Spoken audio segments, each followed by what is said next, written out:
Unfortunately, I am sick from the other day when I went to the Trump arraignment. And the thing is this, we got fooled by the weather. You know what I mean? You know how the days go, you go outside, you're like, yo, you know what? It feel warm out here. Oh, you know what? It is March. I'm gonna go on out in this. And so I wasn't covering my throat. And nighttime, by the time nighttime hit, I was moving, shaking around, you know. Yeah, it caught up with me. So around about 4:30 this afternoon, I was like, yo. And it was funny too, because I had just drunk some coffee before then. I'm an avid coffee drinker. I know it's late night, yes. So we're gonna get some people in here. But this is what I wanted to talk about. I want to talk about Jaguar White. I haven't talked about her in a while. I hope she's doing well. Um, I know she had some little pickles. She had to go through this recently.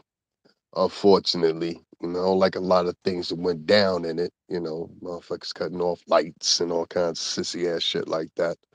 Like I said, guys, this is audio only because I'm sick right now, low under the weather, but I want to make sure that I reach out to you guys. I saw some sicko shit go on in that, some transactions that I just really didn't like. And I was getting ready, King Payne, what up with you? You know what I mean? I hope you're doing well, Brody. And I see people got you under the guild too. I'm gonna speak about you too, because I think a lot of things that's coming at you is just crazy. The way people are invested in other people's life. You know what I mean? Like it's just really, really just bothersome because it's like, what are you like? All right, fuck it. Are you niggas stalkers now? Is that what it is? Like, is niggas stalkers? Because that's what it seemed like. It seemed like everybody just turned for this sissy nobility of being motherfucking stalkers. Stalkers get killed. You know that? Oh, what kind of shit happened to stalkers? We got a law right here in Connecticut, don't you know, just for a motherfucker like you. We stalk your ass in here legally. I got you. Don't worry about it. We'll sort you all out. We'll get you all set. It's like a lot of these guys are stalkers now. And that's the best terminology I could put behind it because, listen, I haven't talked about Jaguar in about a week and a half, maybe 2 weeks or whatever. Not well, somewhat purposely, but I don't get into nobody's relationship. That's one thing I don't do. Excuse me, guys. I don't get into people's relationships. Because when you get into people's relationships, you open up the door for a whole bunch of other things. I learned that a very long time ago in my teens. And if you're from the New York City tri-state area or a little bit outside of it, meaning, Delaware, Pennsylvania, Philly, all the way up to Boston, you know this. This is the rules. This is how we move. You don't get involved in other people's relationships. No. Not even if you're a family friend. They might end up hating you even more at the end because you know better than to get into our business. So when I seen this one dude and I listened to him, and this what drew me to do this tonight, because I listened to this one dude and it sounded like you from NY.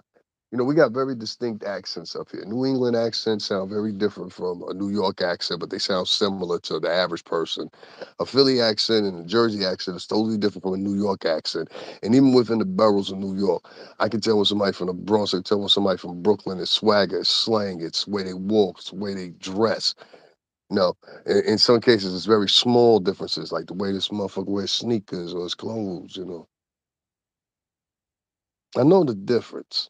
So when I was listening to this one kid or whatever, he has the Mario Brothers intro there and all this shit, and I'm just like, yo, my man, you put a lot of effort in that, huh?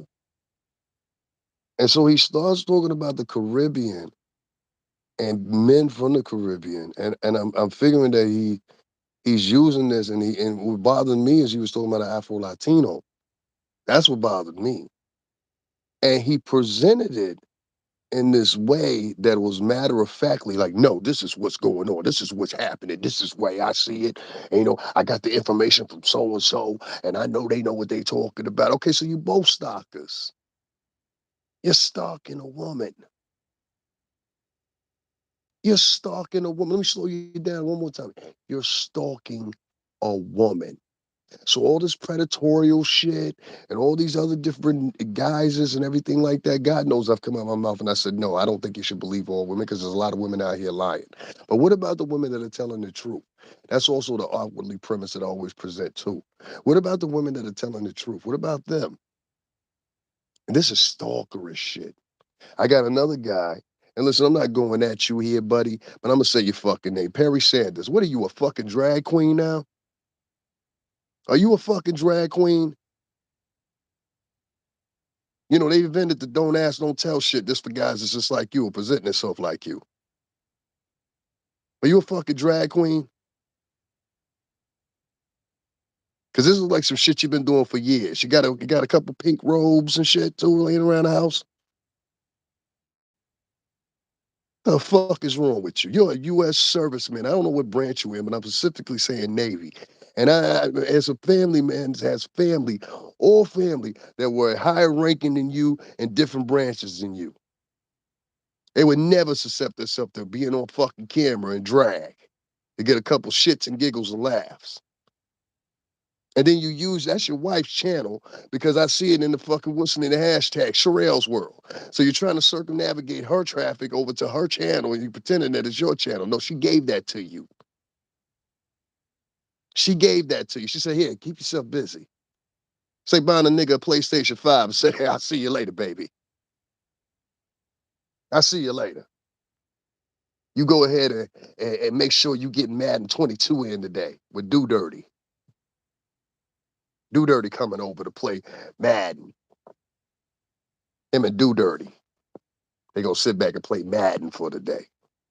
Grown ass fucking man from the United States Army sitting right there's more pressing things to do. You know, the other day I went out there to the arraignment of fucking Donald Trump. This is why I'm sick. And you know what bothered me? You can go down below and watch the video. The video's there. There were very few black and brown faces out there. And the one brown face that was out there, I ended up getting into an argument with him and embarrassing the motherfucker in front of the cameras of NBC.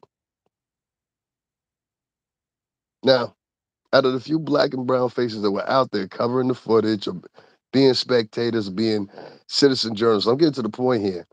It should have been more out there. And it wasn't. You know what these motherfuckers were doing? They were relegating their time to talking about Jaguar Wright. That's what they were doing. There have been men that have been on this ready to go down in a blaze of glory to get their contention about something that's going on in somebody's life that they don't even fucking know. Isn't that amazing? The emphasis, you motherfuckers didn't even put this much emphasis in the Black History Month. I'm never letting that go. For an entire month, you talked about a woman and her homegirl, which is Angela Legina, whatever, whatever, whatever. And then you talk down so down about her. You know, you can't uplift black girls on one token and then turn around and talk about, hey, yeah, blackety black motherfucker, you look like a slave. You look like this. That girl is not ugly. That girl is not ugly. I will say some of them wigs you threw on Legina, Angela, don't do that shit no more. Don't do that shit no more. I think you need to go over there 125th Street or go down there with the Ethiopians and Philly, get your shit braided up, twisted up, you know what I'm saying? You know what I mean? Throw some edges on, you know what I'm saying? You know what I mean? You be good to go. Don't you ever wear that motherfucking wig you had on again. Don't wear that shit. It's not a request either. Shout out to Angela. She ain't bothering no fucking body. And buy some of my fucking art, you cheap bastards. Since you're using her name in your titles and shit like that, be a secret donator, buy one of her paintings. You motherfuckers is making thousands of dollars. Let me get back to this Trump shit. Because I'm not going to talk about Trump. I'm just going to talk about this. When I got into an argument, and I'm going to throw that up shortly, whatever, whatever. I'm delayed in throwing it up because, like I said, I'm sicker than a dog here. But I had to talk about this. I'm seeing men out here, men, that your ass should have been down there in the real field with me down there with all the protesters, all the fucking cops and everything else, and your coward ass wasn't sitting there. And that's why I said, as a man by myself, I have to realize that I am by myself in a lot of situations unless I can get to a phone to call my peoples. I'm in a situation by myself where a stranger is not going to come to my defense. because these men are so invested in being stars. They're so busy invested in talking about women. They're so invested in who's beefing in hip hop right now, who stole whose chain. You know, that's one of the biggest stories out here, don't you know? Who took Trey Half's chain years ago? I've been around Mano, and Mano will blow your motherfucking brains out. No question about it. Mano will blow your motherfucking brains out. None of you other podcasters want to say, I say it for you. Mano will blow your fucking brains out. He's right next to Kim, don't you know? Kim saved his life.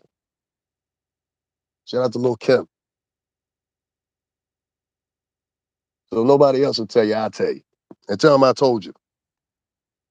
See what he said. Tell him professional said it. Mano will blow your motherfucking brains out. But leave that boy alone, I'm telling you. Him and the 30 plus motherfuckers right there, them Gates Avenue, them niggas is crazy. These motherfuckers alone, East New York niggas. I got friends over there. I done been over there. I ain't over there. I know how them guys are. I got a problem with somebody, go get your people from the Bronx and Brooklyn. That's all you gotta do. Shut down the whole party. Most of my friends are from Bronx and Brooklyn. I know the areas, I know the people, I know their ways. So when I know these real guys and I hear one of our representatives from the town or from the tri-state get online and talk matter of factly and make up facts, and another man who's been in the United States military wearing wigs, and your voice and your octave and your voice just sounds very feminine for some reason. I don't know what it is. Like when, yeah, like ladies, y'all know what I'm talking about. When you get around a certain type of man and he got a feminine octave in his voice. If you don't know what the word octave means, meaning the tone, resonance. You know what I mean? Synchronicity as far as sonically.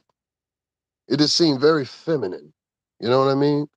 And I just say for me, I don't know too many men that talk like that unless they attach to the LBGT or something like that. Now, and listen, I didn't throw in pictures of my cousin. You know what I'm saying?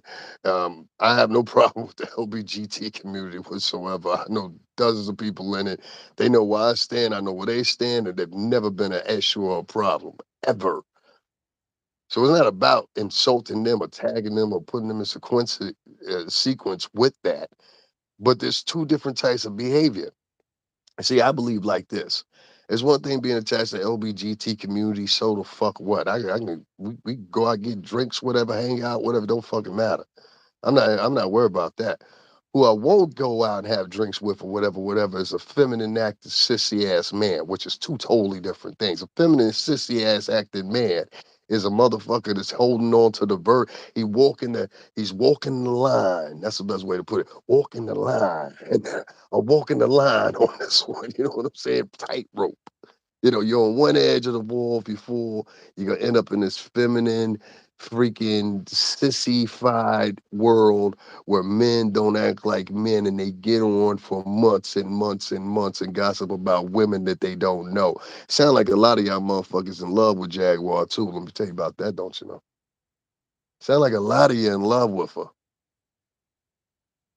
Obsessed may be a word. Stalker might be a word. Fanatic comes to mind. These some weird old motherfuckers out here. Got all this time and dedication towards a woman that they don't know, that evidently ain't shit. She ain't thrown out a record, and I don't know how. I don't know her discography. I had never heard of her as a singer. All these, bitch, ain't nobody ever heard of you either in Nebraska, sitting up in that Section 8 apartment. Stop lying. You got motherfuckers ain't never did a goddamn thing in their fucking life. 50, 60 years old, sitting around calling somebody else a has been when you have done nothing. Let's put this things in perspective. Look at some of these people that are talking about Jaguar Wright, right? Let's look at their history of what they've done in life. That's what I like to look at. I don't like to sit around and pretend. And you know, a lot of people that come outside the house and their whole day is spent around an acting role. You know, they act like this, act like that, or whatever, where they could really just take the energy and the responsibility and go do the work. It take a lot more energy to sit there and pretend as if you're doing something versus actually doing something. But I digress, right? So being one of those people has always been a doer. You understand what I'm saying? It's versus a talker. I go and do what I say I'm gonna do. I've always had a regimen of that. It's always stuck in my mind as that, and that's what I do. It's very different from somebody that pretends and in all sorts of matters to say, for the better lack of words, unaccomplished. We're talking about unaccomplished people for the most part. We're talking about people that are talking about this woman that if YouTube didn't exist, you wouldn't even know who these motherfuckers are. Simple as that. If YouTube, I can enter in Jaguar Wright's name right now. You know what's gonna come up? A series of every project that she's ever had. If we Google you in former employee at the local Whataburger, former employee and janitorial crew at the local Super 8 in such and such fucking Nebraska. Like, do you guys ever even look at the credentials of the people that you're listening to? You know, at least with Perry, that's the only problem I got with Perry. Perry, say whatever the fuck you gonna want to say. But one thing I will say about Perry, and I gotta say this. First of all, you don't talk about nobody's fucking mother. I heard you mention that boy's, and I got you here, Kingpin. Don't worry about it. I heard you mention that boy's mother the other fucking day. You understand what I'm saying? Now, where I'm from and over here, and I know out in Vegas too, let's not play games here, all right? I got a buddy out there that's got a place out there. He comes back and forth from it every fucking. I ain't gonna say your name on here. Don't worry about it. It comes up back and forth out there a couple frequently. You know, we know Vegas. We've been around Vegas. Been to enough events in Vegas and California, whatever. All right. So I know Vegas, and I know that little small area. And I know the little small ass towns that exist outside of Vegas, out there in Nevada. Now this is the funny thing. I know the temperature out there too, and motherfuckers is quick to pop you in Vegas. Don't get it fucking fucked up. Most of those guys are rejects from LA and shit like that to go out there because they think that's a better life compared to where they were living in LA and surrounding Erie and all those. You know, you got a lot of gangsters out in Arizona and shit like that, especially Mesa and Tempe. That's why I know. Shout out to Sky Harbor Airport. But point I'm getting at here is this. I know I slowed that down, but there was a reason I did this. Guys out there know that your life can be in danger at any time. You understand what I'm saying? So you tread lightly because people are quicker to shoot you in California, in my opinion. In the West Coast period, especially when you get to about around about Chicago, Northeast, we'll let you talk some shit out if we like you. If we known you previously, we'll let you talk some shit out. Like, yo, just listen for a second, but listen. You know what I mean? Out there, yeah, what the fuck, what? You know what I mean? So yeah, they don't do too much of that talking shit. So he know the scale. That's my point here. He know the scale. So I'm saying, like, it's a man that's former military, and I say this respectfully. Thank you for your service, kind sir. But I gotta say this, and you know this is as well as I do. And you my elder. The fuck are you doing wearing fucking wigs every fucking episode to impress a whole bunch of wayward bitches that I gotta say the same thing towards you? That in comparison to you are unaccomplished.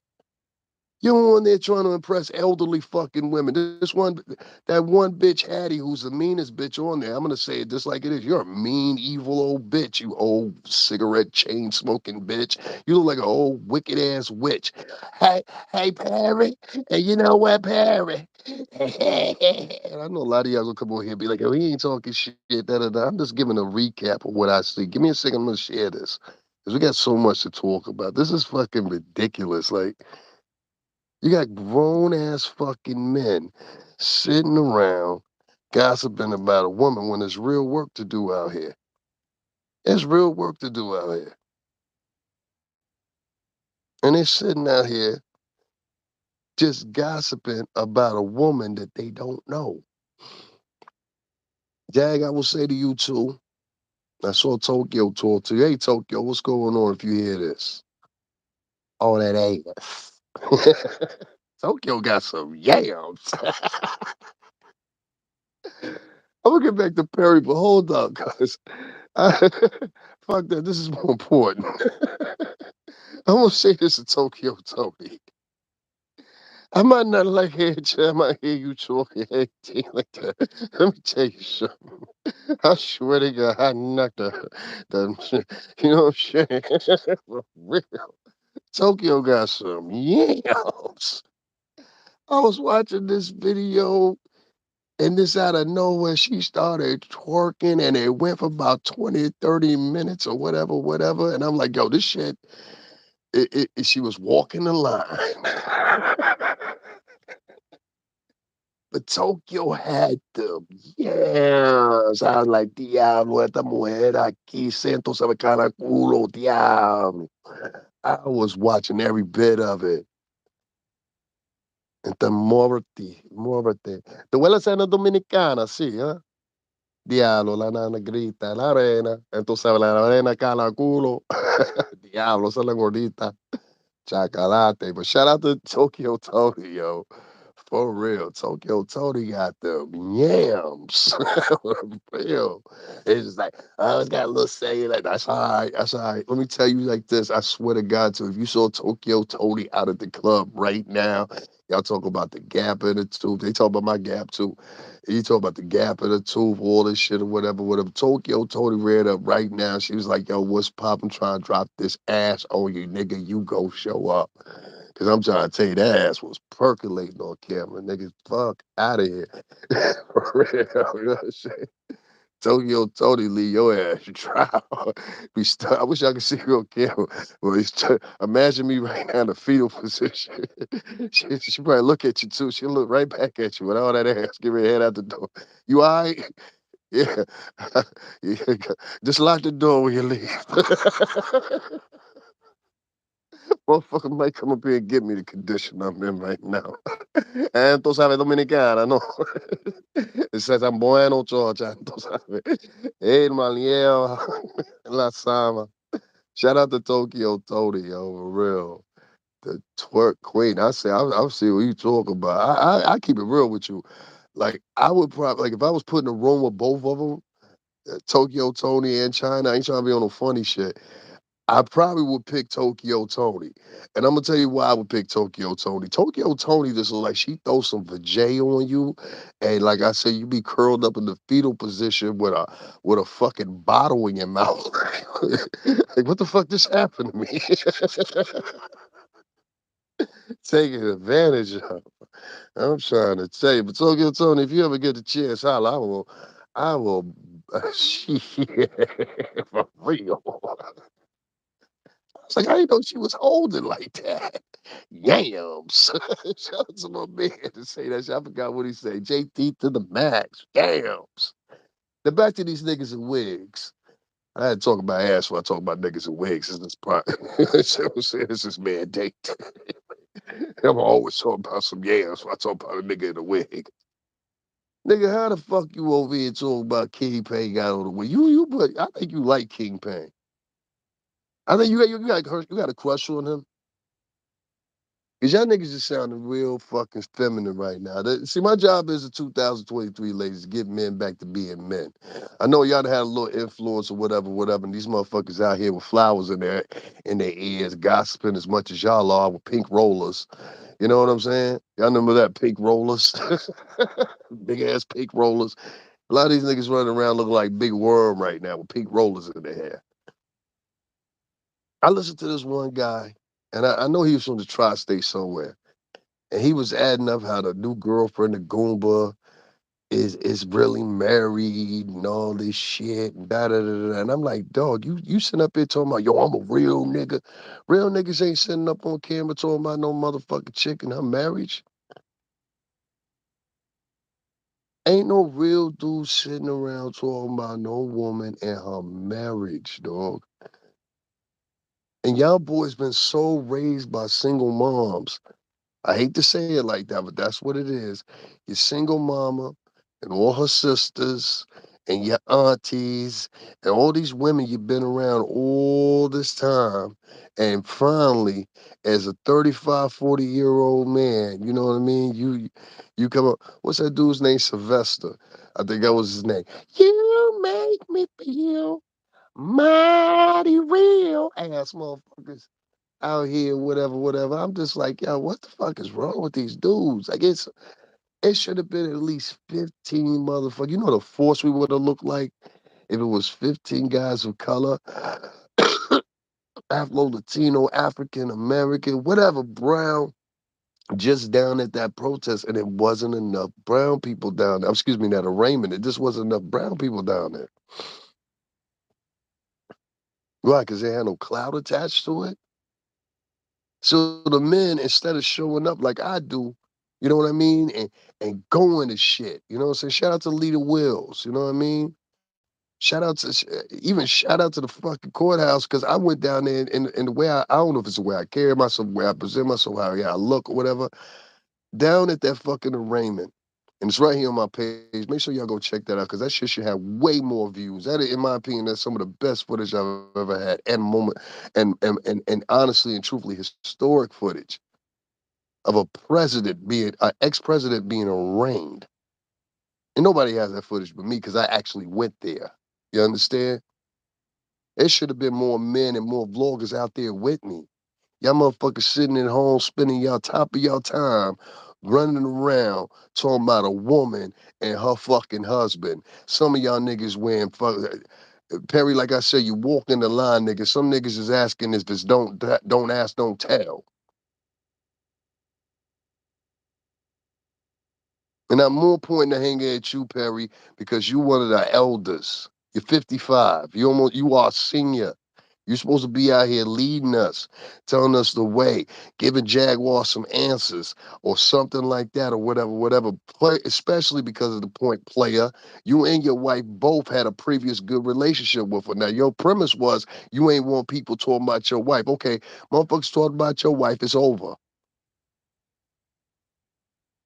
You spending every episode talking about this woman when there's more pressing things, especially being an ex-military man that you should be talking about. And the point is, we're gonna talk about your wife. Your wife was trying to tell you.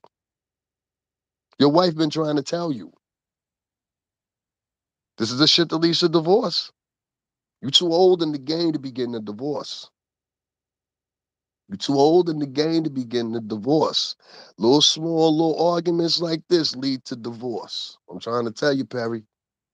Be a happy old man. You don't want to be wiping your own ass in 95. I heard it's messy. It's good to have a friend. So I'm trying to think, what can we do to subside all this? Because at the same time, I gotta say about Jaguar, Jag, you know how to give a fucking show. I think the presentation that you want to provide on Philadelphia media should be better. I really think it should. And I think that some of the people around you should suggest that the material that you plan to launch on that network or subsequently keep rolling on that network should be a better quality and elk. Why? Because of your background provides for that. It demands that. You cannot go from doing fucking Coca-Cola commercials to gossiping with the local fucking riffraff. And if ain't nobody else told you, I need to tell you. I like you. I really do like you. I like you. I like your spontaneity. I like all that shit. Get back to the fucking music. You done thrown up 7 fucking videos and ain't none one of them you singing. So if I'm gonna say something to them, I gotta say something to you too. But I'm gonna be lighter with you because these are fucking guys. These are guys. A woman gonna do what the fuck she gonna do. Ain't nothing you can do to change it. They've been doing this since the times of Adam and Eve and before her Lilith. Whole reason he created those women is because one of them was motherfucking hard headed. Women always been hard headed. You ain't gonna never skip past that. Any motherfuckers raised with a daddy know that. But if you was raised by a broad they didn't know who your daddy was. Chances are, dun, dun, dun. You know what I mean? You got another one of these offsprings of ex-club bitches. As Corey Holcomb would say. Your daddy used to ride by and be like, beep, beep. Come on now, bitch. Get in the car. Yeah, tell her Ernest out here. You always be some old school name, Ernest, Perry. That's old school name, Perry. Who outside? Perry Doc outside, right? You OG Perry Sanders. OG Perry Sanders. Nigga, I'ma joke you. Fuck you gonna do about it? Shit. Like, you know what I mean? Hey, come on, man. You too old to be in the game like this, bro. You making fun of somebody in their 40s. You headed to your 60s. Like, this is where we're at now. When we got old folks online. See, it used to be, I used to be coattail to like a demographic of 20, 30, 40 years old, maybe even early 50s. But now we got 50. Some of the people that call in on Perry's show is like 60 something years old, like that old witch Hattie. That's what I'm gonna call a witch Hattie. You ever listen to that broad? I ain't heard on her in a minute. She thinks she's a star now, don't she? I'm trying to tell you, Perry. I try to warn you about that old bitch. Yeah, that's why I said that old bitch, because I'm gonna tell you why. That old bitch is gonna be the downfall of you. Trust me, I see it coming. Huh? And that other cantankerous fucking nuttier than squirrel shit bitch that you have on there talking about, well, I had mental problems too. So I'm gonna go get me some Kool-Aid. Bitch nuttier than squirrel shit. I was like, I'm just listening to this bitch. And every time somebody says something, right? It's bitch, yeah, that's right. And yeah, and Jaguar. And yeah, when I was on a 5150, I'm like, this nutty erratic bitch. You can't hear how great, nigga, you got fucking crazies as fans. That's what I'm getting at. So now it goes back and it deans back into what is your what is your mental stability? And should we question that? Because you're pandering towards a whole bunch of elderly crazy bitches. I don't want those type of fans, and you shouldn't either, Perry. And why the fuck are you dressing up in drag on every fucking look? You could get on like there's different ways you could approach this. Let me give you some tips and hints here. All right. One of the things we used to do is cool. It's called in any of the videos. I've been around all of them. Hype Williams, all these guys. Fuck, I'm in the Notorious video. I'm in the Black Rob Woe video. What else am I in? I'm trying to think. There's like tons of videos that I'm fucking in. I'm in one of Fat Joe's videos. I went to the fucking what's the name for that, and it's like a couple other people. I'm in their videos. But anyway, one way or another, dance or whatever. I danced on Direct Effects on MTV for 2 years. There's a lot of footage out there with me. So one thing I know about is what, and probably your wife knows this too. You know, I don't know how deep you are in the media.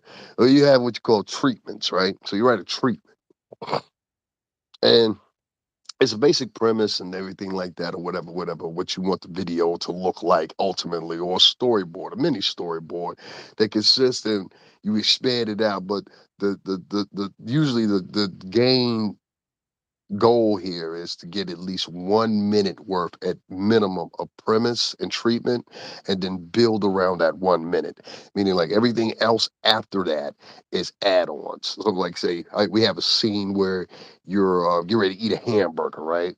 Well, then it has all the fillers in between of you eating that hamburger. Okay, the actual sitting down, the actual you ordering that, the walk towards the sitting area, the actual first initial opening of the box, then see, all that right there, you could stretch out for like fucking additional 40, 50 seconds if you wanted to. You understand? So the basic writing of a treatment only lasts about maybe if it's deemed to be a 3 minute video, 5 minute video, it depends on what it is, anywhere from 1 to 3 minutes, and then everything else that you write beyond that is things in between it to make it stretch out the filler. That's a lot. Most directors will call it the filler shots. So anyway, or B-roll, some people would say it is. But anyway, long story short, you guys have got to start having some better archways and storyboards because y'all starting to look pathetic. As men, I gotta say it. And a lot of the guys out here, angry man, I like the shit that you doing. You telling these motherfuckers too. Donovan Sharp, appreciate the work that you're doing. And a couple other men that are out here that are actually speaking up against this punk pussy ass shit too. You cannot look like a fucking man wearing fucking wigs and shit like that. And then when all this shit is over, you want to come back and talk to young boys. Now, Perry, you're a fucking military man. You know you should be taught. You know one of your solemn duties, if it's contractual, and one of the plays that you pulled under, is to fucking be exactly depending on what branch you're in, but be an asset to the community. And that means working voluntarily, whatever the case may be. But you're supposed to be an asset to the community. Now, Sherelle, if you want a second fucking channel, that's fine. If you want to use this fucking lush to do it, that's fucking fine too, all right? Yeah, I see right fucking through you, trust me. It's okay, it's all right. You want a second fucking channel and you want to use this motherfucker to get you halfway there before you commandeer it and then fucking make it into something else, that's fine. Point is, you gotta get this motherfucker out of wigs. He looks fucking retarded. And you look fucking retarded for condoning it. There's another question thing that's gonna come up is you're gonna be the fucking topic of interest in a minute after this is all said and done. Is they ain't gonna have nothing to talk about one week. Then they gonna look back at all them videos of Perry wearing wigs and shit. And they gonna start investigating because they're nosy like that. How long has this been going on? How long has Perry been wearing wigs? Then all of a sudden you get these expose videos surviving Perry. Perry was really a cross dresser for the past 20 years and Sherelle helped him. I keep trying to tell these motherfuckers like the tabloid papers back in the day. You remember those shits? Bat Boy found in Argentina. Frankenstein creature found in Australia. You know what I mean? You would read these tabloid papers and National Enquirer and shit like that when you was standing in the grocery store line. It's still there. This is what YouTube is. YouTube is a National Enquirer for the most part. And within the National Enquirer, the real one, there used to be real stories too. You see where this is going? So we know, we acknowledge this is the National Enquirer because that's what it is. What do we do as smart people to move forward? Nobody's talking about moving forward. Y'all want to live in the moment. See, y'all want to know about the music business, but let me tell you three choices you have in the music business. You got three choices in the music business since y'all want to know so much about us. You got three choices in the music business on your journey. One, you can ride out until there ain't no more riding, and then your ass subsides, and we never hear another from you again unless they doing one of them "What Happened to Them Now," "Where Are They Now" type fucking programs at VH1. And trust me, you hit VH1 or you hit a residency in fucking Vegas, that shit's over. This is a friendly way of saying, hey, listen, we got to get rid of you, but we liked you along the way, so we're gonna cash you out before you go. You know what I mean? That's what that means. Or if they keep you one of them reality shows or whatever. Hey, look, we try to resurrect you, but this might not go right. So in case it don't go right, we want to make sure you make a couple of dollars before you leave up out of here. Don't give me that bullshit. My boy Jaguar was on that shit. What is it, the Love and Hip Hop shit or whatever, whatever? Jaguar was on that fucking shit. They can give a fuck less about Jaguar right now. And in my opinion, they gave him a bum ass fucking storyline on there too. But I talk about that some other time. His storyline should have been way huger. He should have graduated off of that fucking program or whatever the case may be. And yes, I do blame Motor Scott Young. On compris, mademoiselle, huh? I'm in boost. Si spon. Fuck out of here. Yes, I do blame her. Cause you should have took care of Jacquay. Cause you know the vein we come from. And Puff helped you out a lot, didn't he? So I don't like that shit. I don't like that shit at all. I think anybody goes to that fucking show is a fucking graveyard. The only person that's been successful that's come off that show was Cardi B. That's it. Cardi B. And some people will say, oh, well, there's been other people. No, fuck it hasn't. Cardi B. That's it. Cardi B. And I forgot what DJ, I forgot what son's name is. The guy all of them on there. He got Jacquaid on there too. DJ something. I forgot what the fuck son's name is. I ain't seen him in I don't know how long. But listen, if you want to know about our business, that's one way. The second thing is this. You can either recreate yourself or become a new entity or bring a new project, which is the hardest, especially with finicky fans that only want to stay with you for the circumference of maybe 2 weeks nowadays. It's real hard. If you can get out of the 2 week span of somebody listen, do y'all not know what I mean by that? Meaning, like, you can have an artist that pops right now, right? And it's usually a single base market. So you have somebody that pops and they drop a single. And that single saturates the market for about 2 weeks and before something comes in and replace it. It used to be a lot longer time that exacerbated beyond that. It used to be like, and I'll be quite honest with you, probably like a month and a half you could work a single before people would either start to get tired of it or either two, they would fully embrace it and want to hear for months on long. You know what I mean? And that's what you were ultimately looking for because that's where the majority of the revenue would come. The majority of the revenue don't come from the initial sales. The majority of the revenue come from the longevity of the sales, meaning for years upon years upon years, and then leasing for different entities like a commercial or whatever the case may be. You know what I mean? Radio promotions, maybe a TV appearance. They might use your song in the TV program or the intro, outro, in between. There's many ways to do it, but what you really want to be set on is the longevity of the song versus the impulsive momentary gain of it. Which most of that money you can spend on a fucking car within 25 minutes. You know what I mean? And the extra 30 or 40 minutes going to take you to get the fucking plates and shit. So that's for those that been into the dealerships and shit like that. You know what I mean? You know what I'm talking about. But anyway, the third thing is you get into something else. And this is where the problem lays. When you get into something else, like I did, it can become very dangerous. I wish, and I say this to myself, I wish I would have popped off another outlet other than YouTube. I wish I would have started getting more of my gain from somewhere other than YouTube. YouTube is a very poisonous place. You understand? And even though there's a couple competitors within these apps that are trying to go at it, I think the most prominent would be TikTok.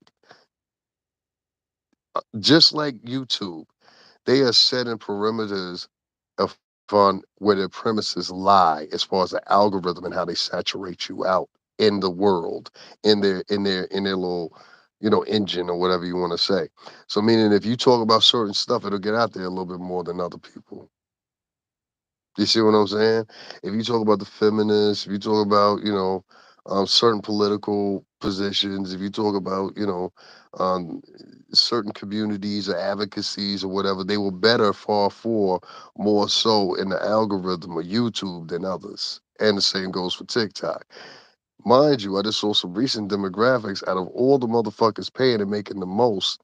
It's TikTok. TikTok brought in something like $12 billion in revenue last year, if you don't know this. This might be boring for some people, but for those in the know, stay with me. So moving on, this is the funny thing about it. Out of that 12 billion versus I think it was something like 6 billion or 4 billion or something that YouTube bought in ad revenue. That's a significant difference. That's almost 2 times as much. You would think that TikTok would be the place to go to, right? So I wish I would have went there or else, and it's definitely not too late. But just listen to what I'm saying here. When you pick something else to do outside what we've been doing, I was in the music business for 17 years. This is all I know. I came into it as a kid. As a kid. So that's all I know my whole entire life was how to fucking promote albums, the strategies that go with promoting albums, ideas is how we can further promoting the albums. This is all I've known. It's just like somebody they bake cookies all their fucking life. This is all they know how to bake a cookie. If you was a cobbler, only thing you know how to do is fix shoes if you've only been fixing shoes for 17 years. I'm not cut out to make hamburgers. I'm not cut out to make coffee. None of that shit. You know what I'm saying? So I stay within the parameters of this shit. But the one thing I found about this YouTube shit is you get the mingling with commoners. And I don't mean that in a bad way. Let me explain myself here. In a regular world where we control the confines in the fucking music industry, this would be quite plain. It would be a fucking privilege if you talk to motherfuckers like me or Jaguar, meaning someone that's actually Jaguar's had, as far as a performance, had way more experience than I have, as far as touring and everything like that. I would never take that away from her. The girl has a Coca-Cola commercial, don't you know? So I'll never take that away from her. And you shouldn't either, especially you unaccomplished motherfuckers talking about her. That motherfucker that was talking about her and the supposed husband of the Caribbean, I was not only insulted because it sounded like you were talking about somebody Afro Caribbean, and you never explained where they were from. You just kept saying they were from the island. I didn't like that. Then you try to give these fucking images of talking about people was on a banana boat. Like you were trying to be insulting, but at the same time trying to act like you were intelligent. And I said, this ain't an intelligent motherfucker. This is a motherfucker that sat around for a couple of hours with other podcasters. You know, he sounded like, to be quite honest with you, I told y'all there's a lot of motherfuckers y'all be listening to that didn't graduate high school. Y'all better start paying the fucking attention. Y'all key. I can't stand that shit.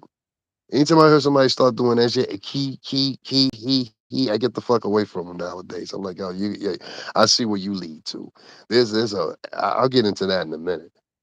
Anyway, when you pick something else to do, you got to make sure, and this is what I've learned from this YouTube shit, you got to make sure that you control everything that goes on. See, Jaguar, if there's anything you've learned here, you should learn this. You can step back on the wheel because I've watched the distances in between the spaces of where you've uploaded shit. You've learned this. You don't even have to navigate the wheel. You so motherfucking popular, all thing you have to do is just pop up every 3 or 4 fucking days. Be like, here you go, let me feed the animals. See? Feed the animals for throw some rabbit food. sprinkle sprinkle a little cups of lettuce. Have an hors d'oeuvre. you know? That's the only thing you gotta do. You gotta feed them like every 3, 4 fucking days. You feed these cocksuckers. And then they'll talk for you. They'll talk for you, you know? They'll talk for you. That's all you gotta do. They will keep you alive. And in between them keeping you alive, you circumnavigate around these motherfuckers because they have nothing else. So you circumnavigate around these motherfuckers and you're working on your music. That's what I'm doing. You work on your music. You try to get something out quickly and produce. That's what I'm doing. And you try to push something out other than the normal of what these motherfuckers are looking for, which is the gossiping and everything like that or whatever. Now, trust me, when you come back, and you will be back in one fashion or another, they're going to be on your dick.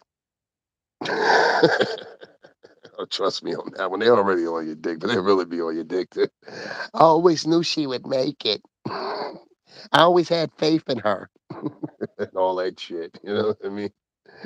Trust me. Trust me. It'll happen. It'll happen. We all have our moments. We've all had our fallings or whatever, whatever. Some of these motherfuckers is talking about you got family members right now in jail. They don't even talk to them. Some of these people that are talking about you right now, they on their way to court next Tuesday. You know, on probation, living in squalors. Talking about somebody living in a car, but you live in squalor. You live in some of the worst conditions that could be imaginable for your own individual cities all across the United States. Because all of y'all talking about this woman come from all across the United States. That's why I always put the challenge. And Jaguar, if you hear this, you need to start putting that same challenge. Do me a favor.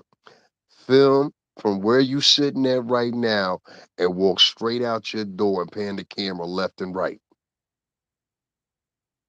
You don't never ask nobody to do that shit. All these motherfuckers. So you can get online and talk about anything. That's why when I first got my crib, the video's still up. My crib's huge. I made sure I went through this motherfucker and filmed the whole fucking thing. I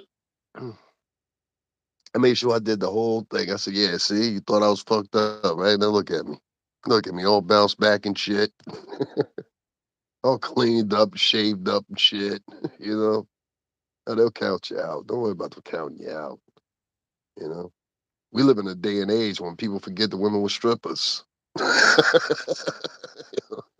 We live in a day and age where people forget this bra was on OnlyFans. They don't give a shit. So in a large spectrum outside of these few little YouTubers and nobody gives a fuck about it, and the greater part of society you're looked at as the dirt balls of fucking culture. You don't know that. A lot of people on YouTube and all these outlets, they don't realize, yeah, you think you're the shit, but you're the shit around motherfuckers that don't have any temperament. In a larger world where people have temperament or whatever, whatever, they're gonna put under a microscope everything you've ever said. Trust me, I go into that scrutiny now. You know how many people I got watching me on a day-to-day basis, and I know it. They let me know. They let me know. They let me know. Usually in comical ways. Like, yo, that was so funny what you said. And I'll just walk away. Yeah, motherfucker, you watching me, huh? I got you. That was a warning. Watch what you say. I even got warned about this right here. The temperament seems to be, if you want to know, Jack, let's see what she does. Let's see what she does. You get what I'm saying here? Let's see what she does. Now I'm rooting for her. I know a couple other people rooting for you too, sweetie. You gotta stop arguing with these motherfuckers. Get the thing that you got together. These last years count. These last years count.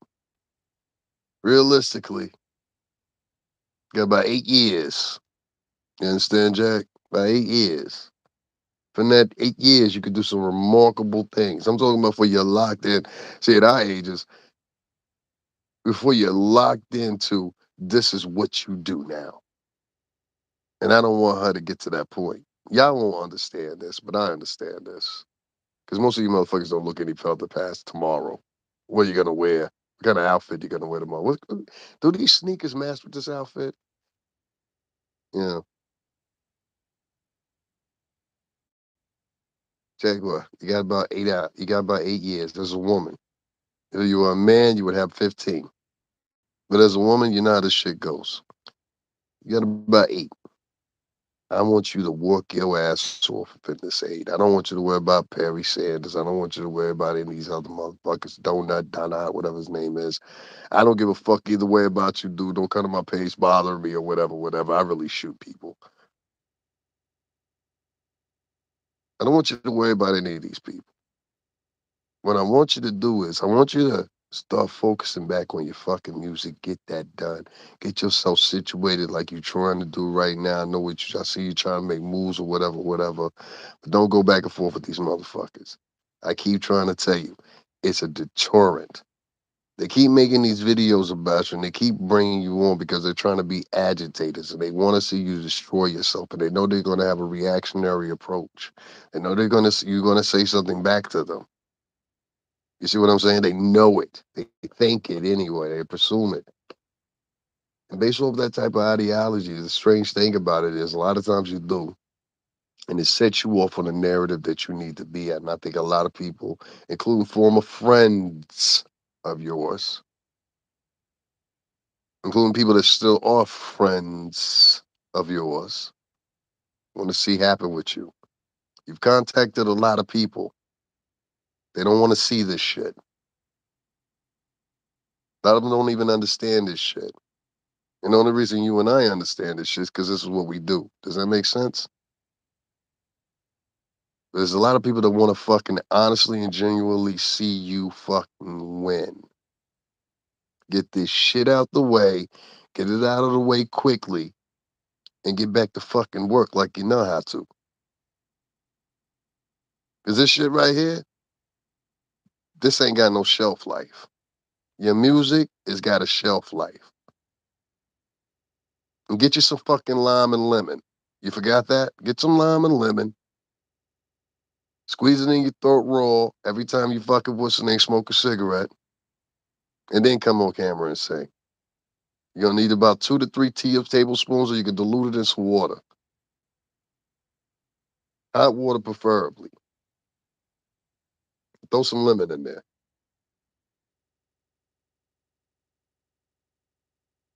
Jaguar Wright's a superstar. These motherfuckers are talking about it. These are motherfuckers with free YouTube accounts. They don't have anything going on. They're not gonna have anything going on. I know a lot of y'all gonna be up here. Well, she's told some lies before. Okay, well, you motherfuckers lie on a daily basis about her. So where does that put you? If you're online lying about the liar, what does that make you? Hmm? Have any of y'all ever thought of it like this? What if she is feeding you what you want? See, I think she's stupid, and that's the fucking problem with you guys. You think everybody's stupid and you're smarter than everybody and you're geniuses and all that shit, right? But what if the storyboard that you getting is a treatment?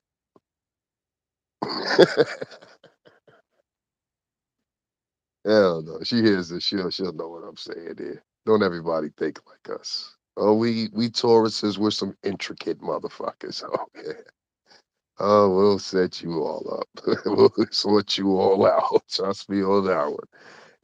When it comes to thinking, we will wait years to get you back. Oh, if you want to talk about vengeance and vindictive motherfuckers, Taurus, we are that. Oh, we are that. Oh, we'll wait. We'll wait like a fucking bear in the dark. You know what I mean? Ready to prowse. We'll get you if we want you. These people that are out here that talk about this young lady, I've come up here and talked about it before. I'm not going to get too much into it. A lot of these people are not going to understand the texture of even what I'm speaking. You understand? So when I do these videos like this, they're not intended for y'all. Yeah, that's where you get it wrong. You think I want to join in on the argument? I want to join in on all. No, no, no, no. I don't want to do that. I don't want to join in on your arguing. That's why I step back from it. I don't want to join in on what's going on with Goomba, whether Goomba's a grown ass man that was married to this woman. I do not speak on people's fucking relationships. That's a Latino in me. It will always be in me. Okay? You'll never move that apart. I don't get into it. Buntum chattel. That's what we call it in Spanish. Buntum chattel. I don't get into gossiping. So I had to leave it. I had to walk away from that section or whatever, whatever. But I still monitor. I see what's going on, you know. I know something about the chick. Put it that way. I know something about it. Y'all don't see it, but I do. You know what I mean? Matter of fact, we got the shit so fucking visioned. Like the shit can manifest itself in a toga right now. You know what I mean? Like it's just like, yeah, this is it. Do this, set this up, boom, cash out, walk away. That's all you gotta do. It's literally that simple for her. Do this, cash out. Or you could take the other route, go down this road, and fuck with these motherfuckers who are losers. You can't win with losers, Jag. You can't win arguing with losers. You understand what I'm saying? You can't win with arguing with a whole bunch of motherfuckers that's unaccomplished, don't know where you're coming from. It's like trying to explain the fucking Bible to atheists. You know what I'm saying? Like trying to explain the Bible to non-believers. You can't get these motherfuckers to get on track with you. These are not gonna be the motherfuckers that buy music from you. These are not gonna be the motherfuckers that support you when you hit back up to the top or wherever you reach into or whatever. These not gonna be the people. So wasting your time reacting to these motherfuckers, giving them a show or whatever, whatever the case may be. Think about what you want your show's material and everything else to be for Philadelphia TV. And do not mistreat it with putting up gossip. If you've learned anything from any of this YouTube shit, I know I have. These gossiping motherfuckers, they don't pay very well. They don't pay very well. Now you can say whatever fuck you want to about whatever crooked CEO or whatever crooked record exec or whatever the case may be, but they paid a lot fucking better more than you son of a bitches did. I'll tell you that. They pay a lot better than you motherfuckers ever did. Shit. I'm down at the fucking Trump arraignment, world presidented, celebrated by the world. The video's got 150 fucking likes, 150 fucking views on it. I come on here, I talk about Jag for a few minutes. Everybody wants to hear fucking, but you don't want to see the white president that you so-called hate so much and his penalty a fucking court right now. Y'all don't want to see me on camera destroy some dude that was trying to start an argument with me so to be racial based, so he would walk away and look like the victor, and I destroyed him in front of the cameras at NBC, and it's on camera on my page right now. We're talking about the culture at this point. See, the culture is off. Black and Latin culture, I keep trying to tell you, is off. They're all purveyors now, trying to go after clout chasing mechanisms to make themselves feel better than who they actually are. You're unaccomplished. This is why when I look at some of these vloggers on here and they start, I always know when let me say this like this. This is gonna sound fucked up when I say it, right?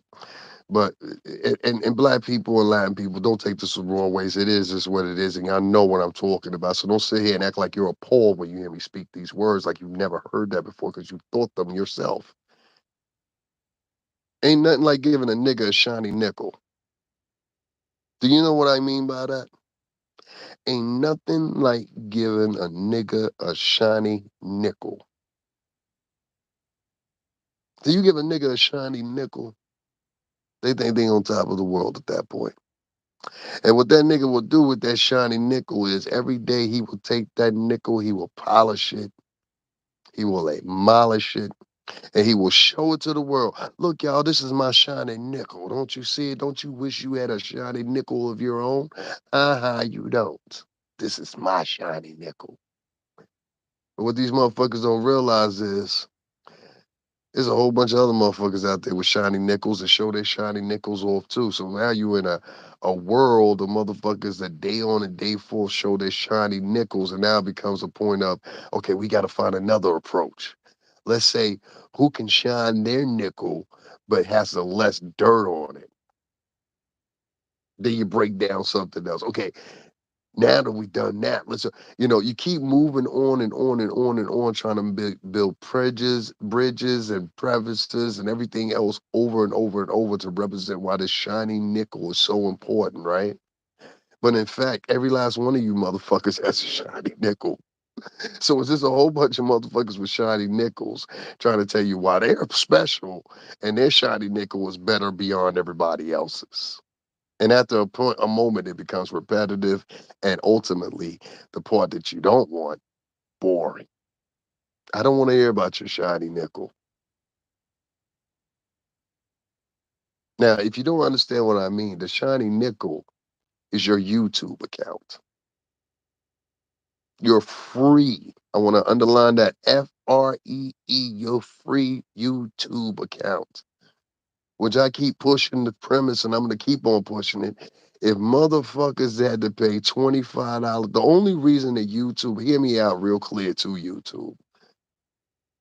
And Toma, yes, I said this. The only reason YouTube won't start charging a motherfucker $20 to $25 a month, right? And this is why I commend fucking Elon Musk for having the balls to do it on Twitter with those blue checks. The only reason that fucking YouTube won't do it, and I think not YouTube, and I'm not calling out Leo or Tuma, none of those guys. I'm calling out Alphabet, the company itself. The only reason you won't charge motherfuckers $20 to $25 a month because you know once you do that, you can't afford to lose the fucking subscribers that are on here.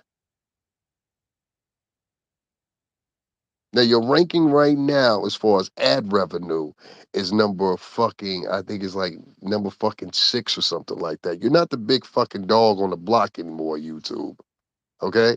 And in other words, in about 3 to 4 years, you could quite likely be the next fucking MySpace. You know? So I'm looking at these guys and I'm thinking to myself and I'm saying, okay, all these guys have accounts, they're free accounts.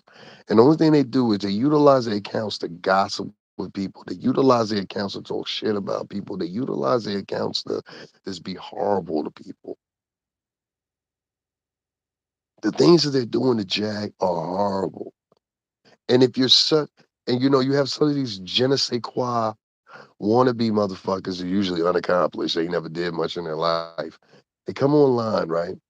and they sit there and they say all this matter of factly shit. They try to talk so perturbed and try to talk like they're so educated. And oh my God, like all that fake shit. And really, you grew up on the seventh floor of the projects. But okay, you sound like the Huxtables, but you grew up on the seventh floor of the projects for Riri and them. But okay, you know. So they'll sit up there and they'll try to, articulate their bullshit while they explain it to you or whatever the case may be or whatever. But if you really look at these motherfuckers' lives and you put them in comparison with somebody like Jaguar, Wright, myself, or other people that I've worked with, there is no comparison. So now you're taking words from a motherfucker that has a free account, is able to say whatever the fuck they want to say without any type of real, admiration as far as like, hindrance on what they could say, whatever you want to say. They can say whatever they want to say freely. And I think if you charge the motherfucker $25 to $20 a month and stop taking my fucking words and putting them on your channel too. I've already had this conversation with somebody. So you ain't the one that started the conversation. So don't use my fucking words on your channel and try to provoke them like they're yours. I notice a lot of you weak motherfuckers do that shit. Don't do that shit on my channel. The conversation's already been had. So we know it ain't you that made it. All right. These are my words. If you start charging these motherfuckers $20, $25 a month, YouTube will be done. Because of the bulk of the motherfuckers that are and have YouTube accounts, they're either not willing to pay $25 a month or they can't afford to pay $25 a month. Even if they had it, they wouldn't pay it. And so what you see is you see a flood of shitty ass accounts from shitty ass people that don't have anything else to do. A lot of these people have multiple accounts. They share these multiple accounts or whatever the case may be. And they utilize these multiple accounts to basically pull out a false narrative. And now it's gotten out of control. The dude that was talking about Jaguar earlier tonight, well, he wasn't particularly talking about Jaguar, but had all the Mario Brothers shit and all that shit. That's a fucking wacko. I could tell by the way you were talking, you was a fucking wacko. The shit that you were saying didn't even fucking make sense, really. And the fact that you kept emphasizing the fact, oh, I know because so and so told me. Oh, hold on, I'm gonna go get me some Kool-Aid. I'm gonna go get me some Kool-Aid. The fuck? These niggas have really turned the muck, man. I'm just scared, son, because I'm like, yo, moving forward, we all got a birthday. So moving forward, what type of men will I have in my elder years around me? Nobody ever asked that question. What type of men will I have around me in my elder years? And it seemed like right now, a whole bunch of sissies, punks, and motherfucking niggas is willing to. He's out here told my King Payne. At least King Payne more of a man than some of the niggas that talking about him.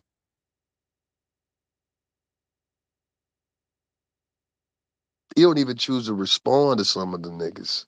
You know what I'm saying? And that's the whole point. You've got to keep your contention as a man. You gotta respond to these niggas. Respond to them for what? Respond to them for what? I respond to you, then you respond to me or whatever. I respond to you, all right? Hey, you say one more thing, I'm probably gonna show up at your kid's school. You know? Okay, I said something. Like you gotta start utilizing your time a little bit better and utilizing your outlets a little bit better. Now, I'll say this before I get off of here because I don't want to go too much into this. I've said what I had to say. Listen, you can say what you want to about Jag. Do she throw some chuck in some of her stories? Who doesn't? I do it myself sometimes too. I throw some chuck in when I'm trying to be funny or something like that, but I don't make up shit. You know, that's one thing about me. I like to have my shit so you can verify my shit because that keeps me and it'll make me a lot more money in the end. You understand? Me being honest with you and continuing to be honest with you will make me a lot of money in the long run.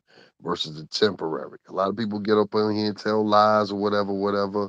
Evidently, a lot of people in black and Latin culture, they support criminals, they support liars, they support gossipers. This is the way. Like the Mandalorian. This is the way. You know, so if you put on that petition of the culture, if you're not part of the petition of the culture, that's fine. Go ahead. I don't want you as a fan. I don't want you as a subscriber, and I damn sure don't want you as a follower. Because if you're partial, so if you turn on them motherfuckers, it'll only be a amount of time before you turn on me. You understand? And I'm gonna take it a lot differently because I actually allowed you to enter my circumference. So it's very different then, you know. And so to avoid those things, I don't like to. Does that make sense? I just like to be safe. Okay, I like to be safe. But anyway, so what I mean by that is you gotta watch who you interact with. And Kingpin, I think he's smart for that. You ain't gotta bounce back and forth with these guys. For what? You're headed up. Trust me on this one. And I'm willing to bet that Kingpin is gonna be one of the biggest vloggers out there. You understand what I'm saying? A lot of these guys are scared of him because he's right on the coattails of a lot of them.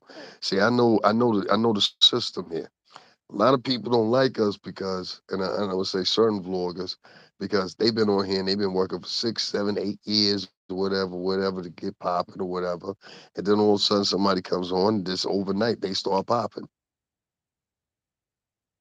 Within 2 days, I had 1,000 followers. You know what I mean?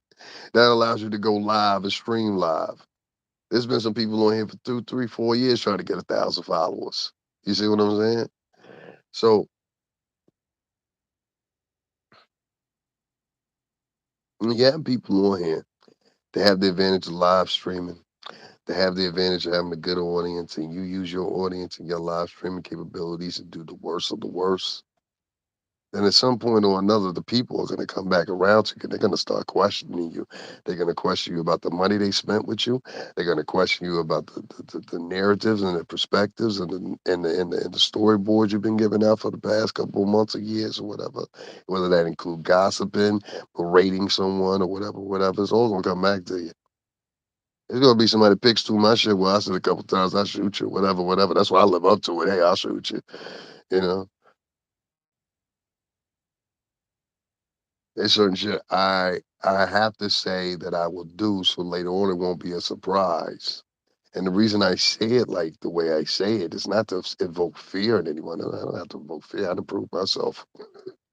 I used to run with some of the craziest guys in Mount Vernon in the Bronx. These guys were an organization, you know. I didn't run with some street guys that was just standing on the corner. No. Oh no. We were organized. That's why I know organization because we were organized. It was probably 30 something of us. Some guys are still in prison now. This is before I got with the record label. This is a true story. You know, I've showed it here before. Those were organized guys. But let me say this: if you following this trend of this gossiping and talking about people all the time, sooner or later it's going to come to an abrupt end. You're not going to be able to have a long YouTube career on here. And you see this with a lot of these vloggers today. The Adam 22 guy, I think he made his whole engine crash on purpose. I really believe that. I believed he couldn't find a way to end. This is what I think about Adam 22 before I go back to Jaguar, because I want to use him as an example and no jump of the podcast. A lot of people have problem with because he had two white supremacists or so-called white supremacists or whatever on his show or whatever. He's also had extremists like Tariq Nasheed on there, who many people will call him a racist. Okay. But I think Adam 22 knew something, and I think this is why a lot of people are leaving out of the conversation. I think Adam 22 knew something about no jumper that a lot of people don't realize, which is this. You know, I know this from being in the music business, and I know this from knowing a couple executives that just happen to be white.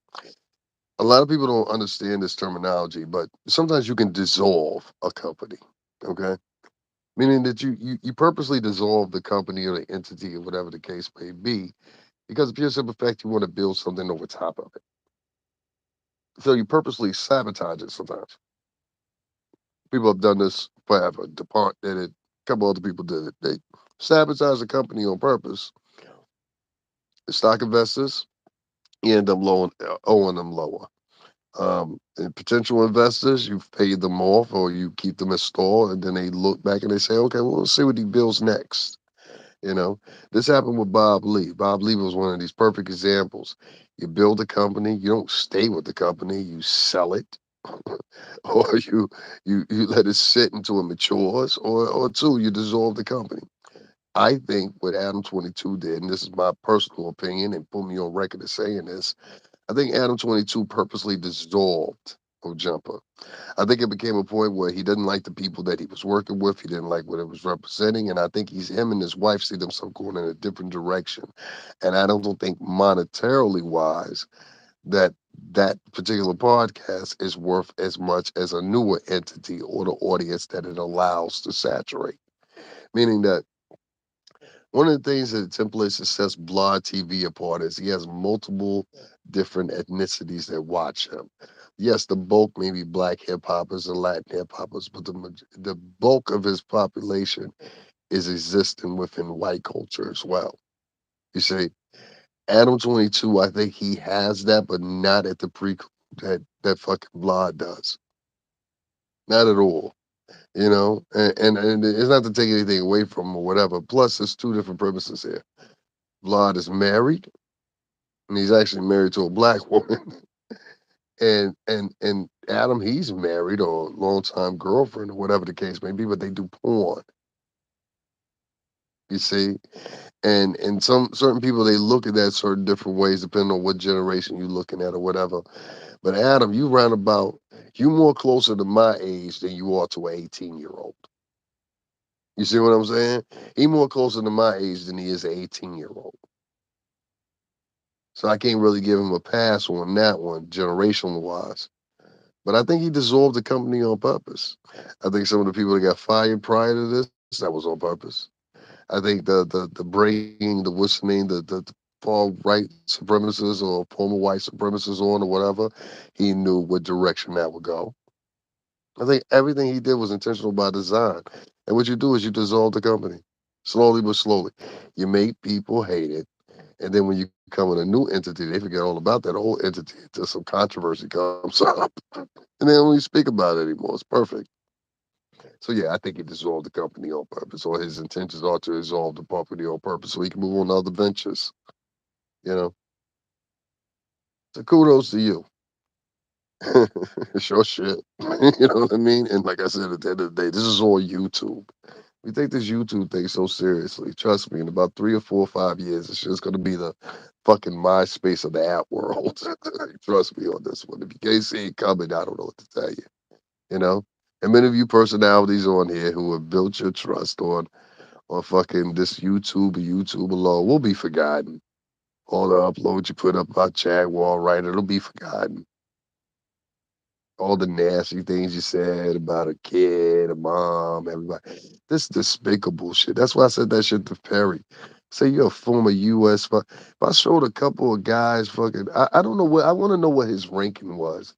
I mean, personally, not to expose him or no silly shit like that. I don't do shit like that. That's not manlike. But I want to know what your ranking was. I know you wasn't a corporal. I know that much. I can tell by the outfit you was wearing. You didn't ever have corporal's what's the name there, the bell there. But I want to know what ranking you was because I've got corporals and chief officers in our family, and you don't seem like you fit that bill. You seem like a petty officer. And I want to know what your ranking was, Barry, before when you got out. Because you everything seems like petty officer to me. I can tell by your bill and I can tell by your lapel. At least when you first came in. Maybe an E2 or E3. If I had to make a guess, maybe an E2 or E3. You definitely wasn't an E4. Perry would know what I'm talking about. Y'all don't need to know what I'm talking about.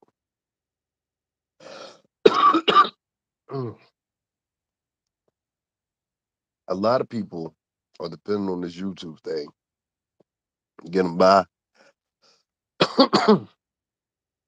and come up off of talking about people that they absolutely didn't know nothing about.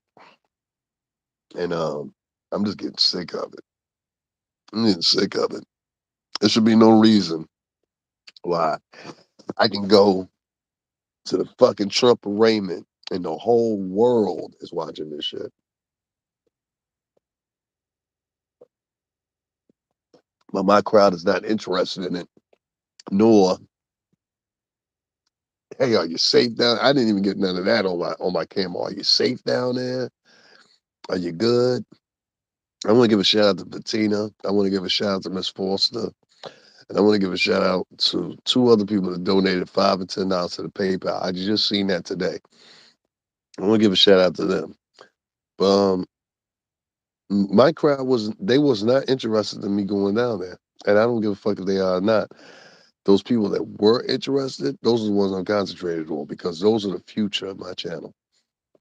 I don't want, see, I don't want no fans that sit around all day and all they do is gossip, try to find a tea, try to talk dirty about people. I don't want people like that. People like that are evil. And if you attract people like that and you keep them on your channel, you keep interacting with them, like Perry dumbass, and keep trying to tell him, listen, as smart as you try to act, motherfucker, you're dumb on some ends too. That old Hattie bitch on there that's smoking a cigarette, that bitch is steadily waiting to attack you. Your wife see it too. She's a smart one in this one. Get away from that fucking whore. She ain't never had a moment in her life. Sitting up there. I remember that one time y'all fucked up. You know you fucked up when y'all put on camera. Y'all should have never put that fucking bitch on camera. That bitch looks like fucking Skeletor from He-Man. I'll be back, He-Man. You know, and half a dead bitch. For real. I know y'all like, why are you talking about that old woman like that? Because this is an evil old woman. This is not a nice little abuela, nice little, this is an evil bitch. Because only an evil bitch would get online and persist that she gets to talking over. She be talking over all the other guests. Her intention is to take over. This is a manipulating woman. You understand what I'm saying? I can see right through her. And she comes up on Perry's show, and when she come up on Perry, say, you know what, Perry? Perry, let me tell you something. And Jaguar sleeping in the car, Perry.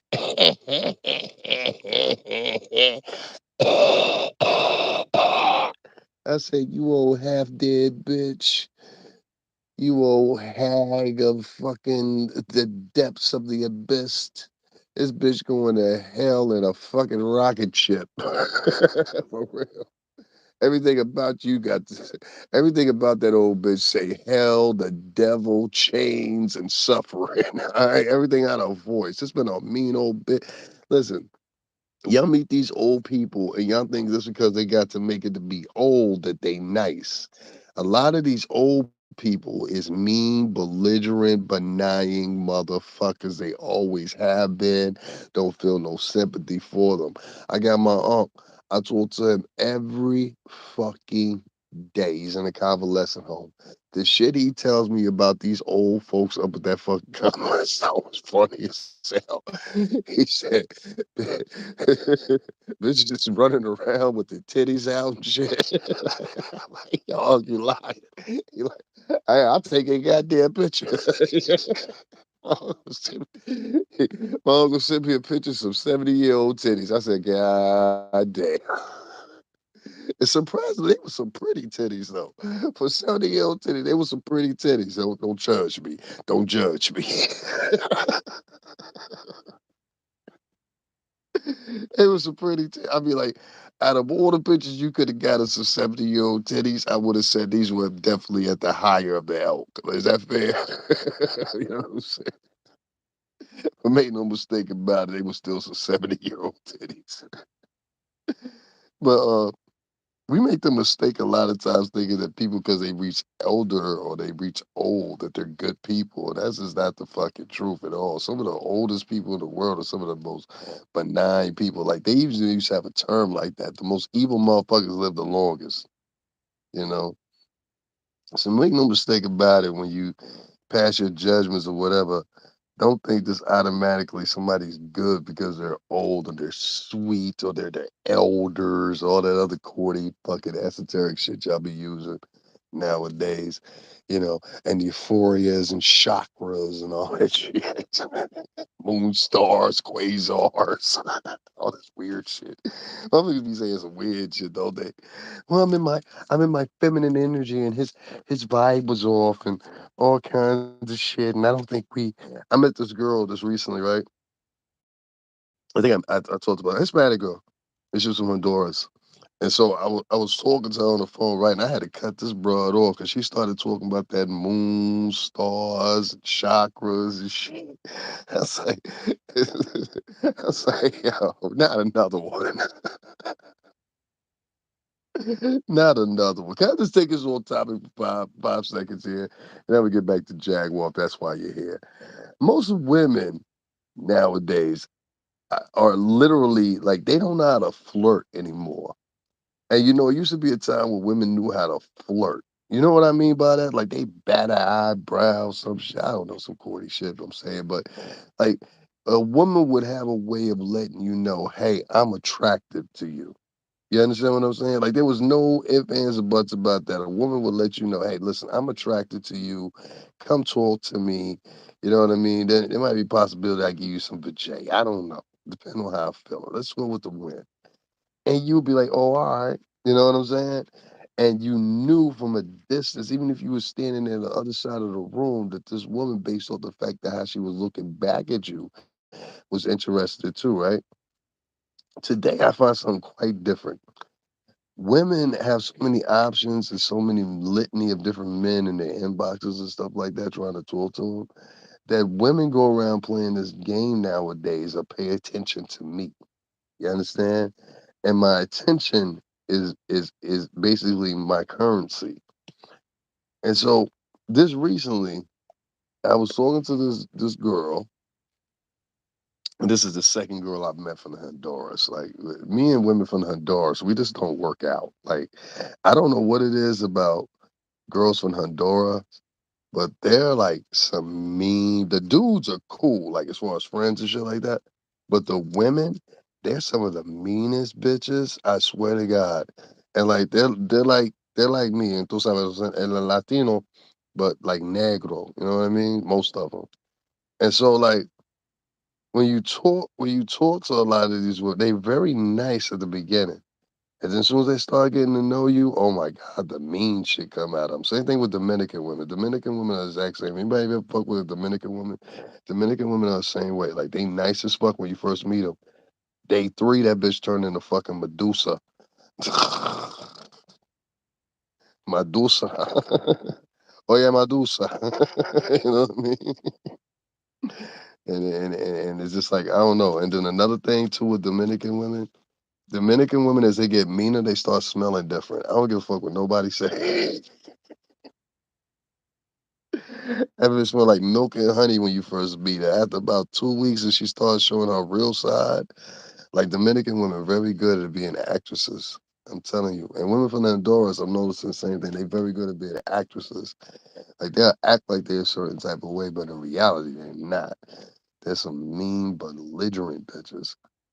But anyway, I just think a lot of girls don't know how to flirt anymore. They don't know how to entice a man, like interest a man. Like it just don't. Like a lot of chicks be like, "Yo, what you got to offer?" I don't know. Look at me. You know what I mean? I'm like, look at you. That's it. Like, you know what I'm saying? So it be rough out here.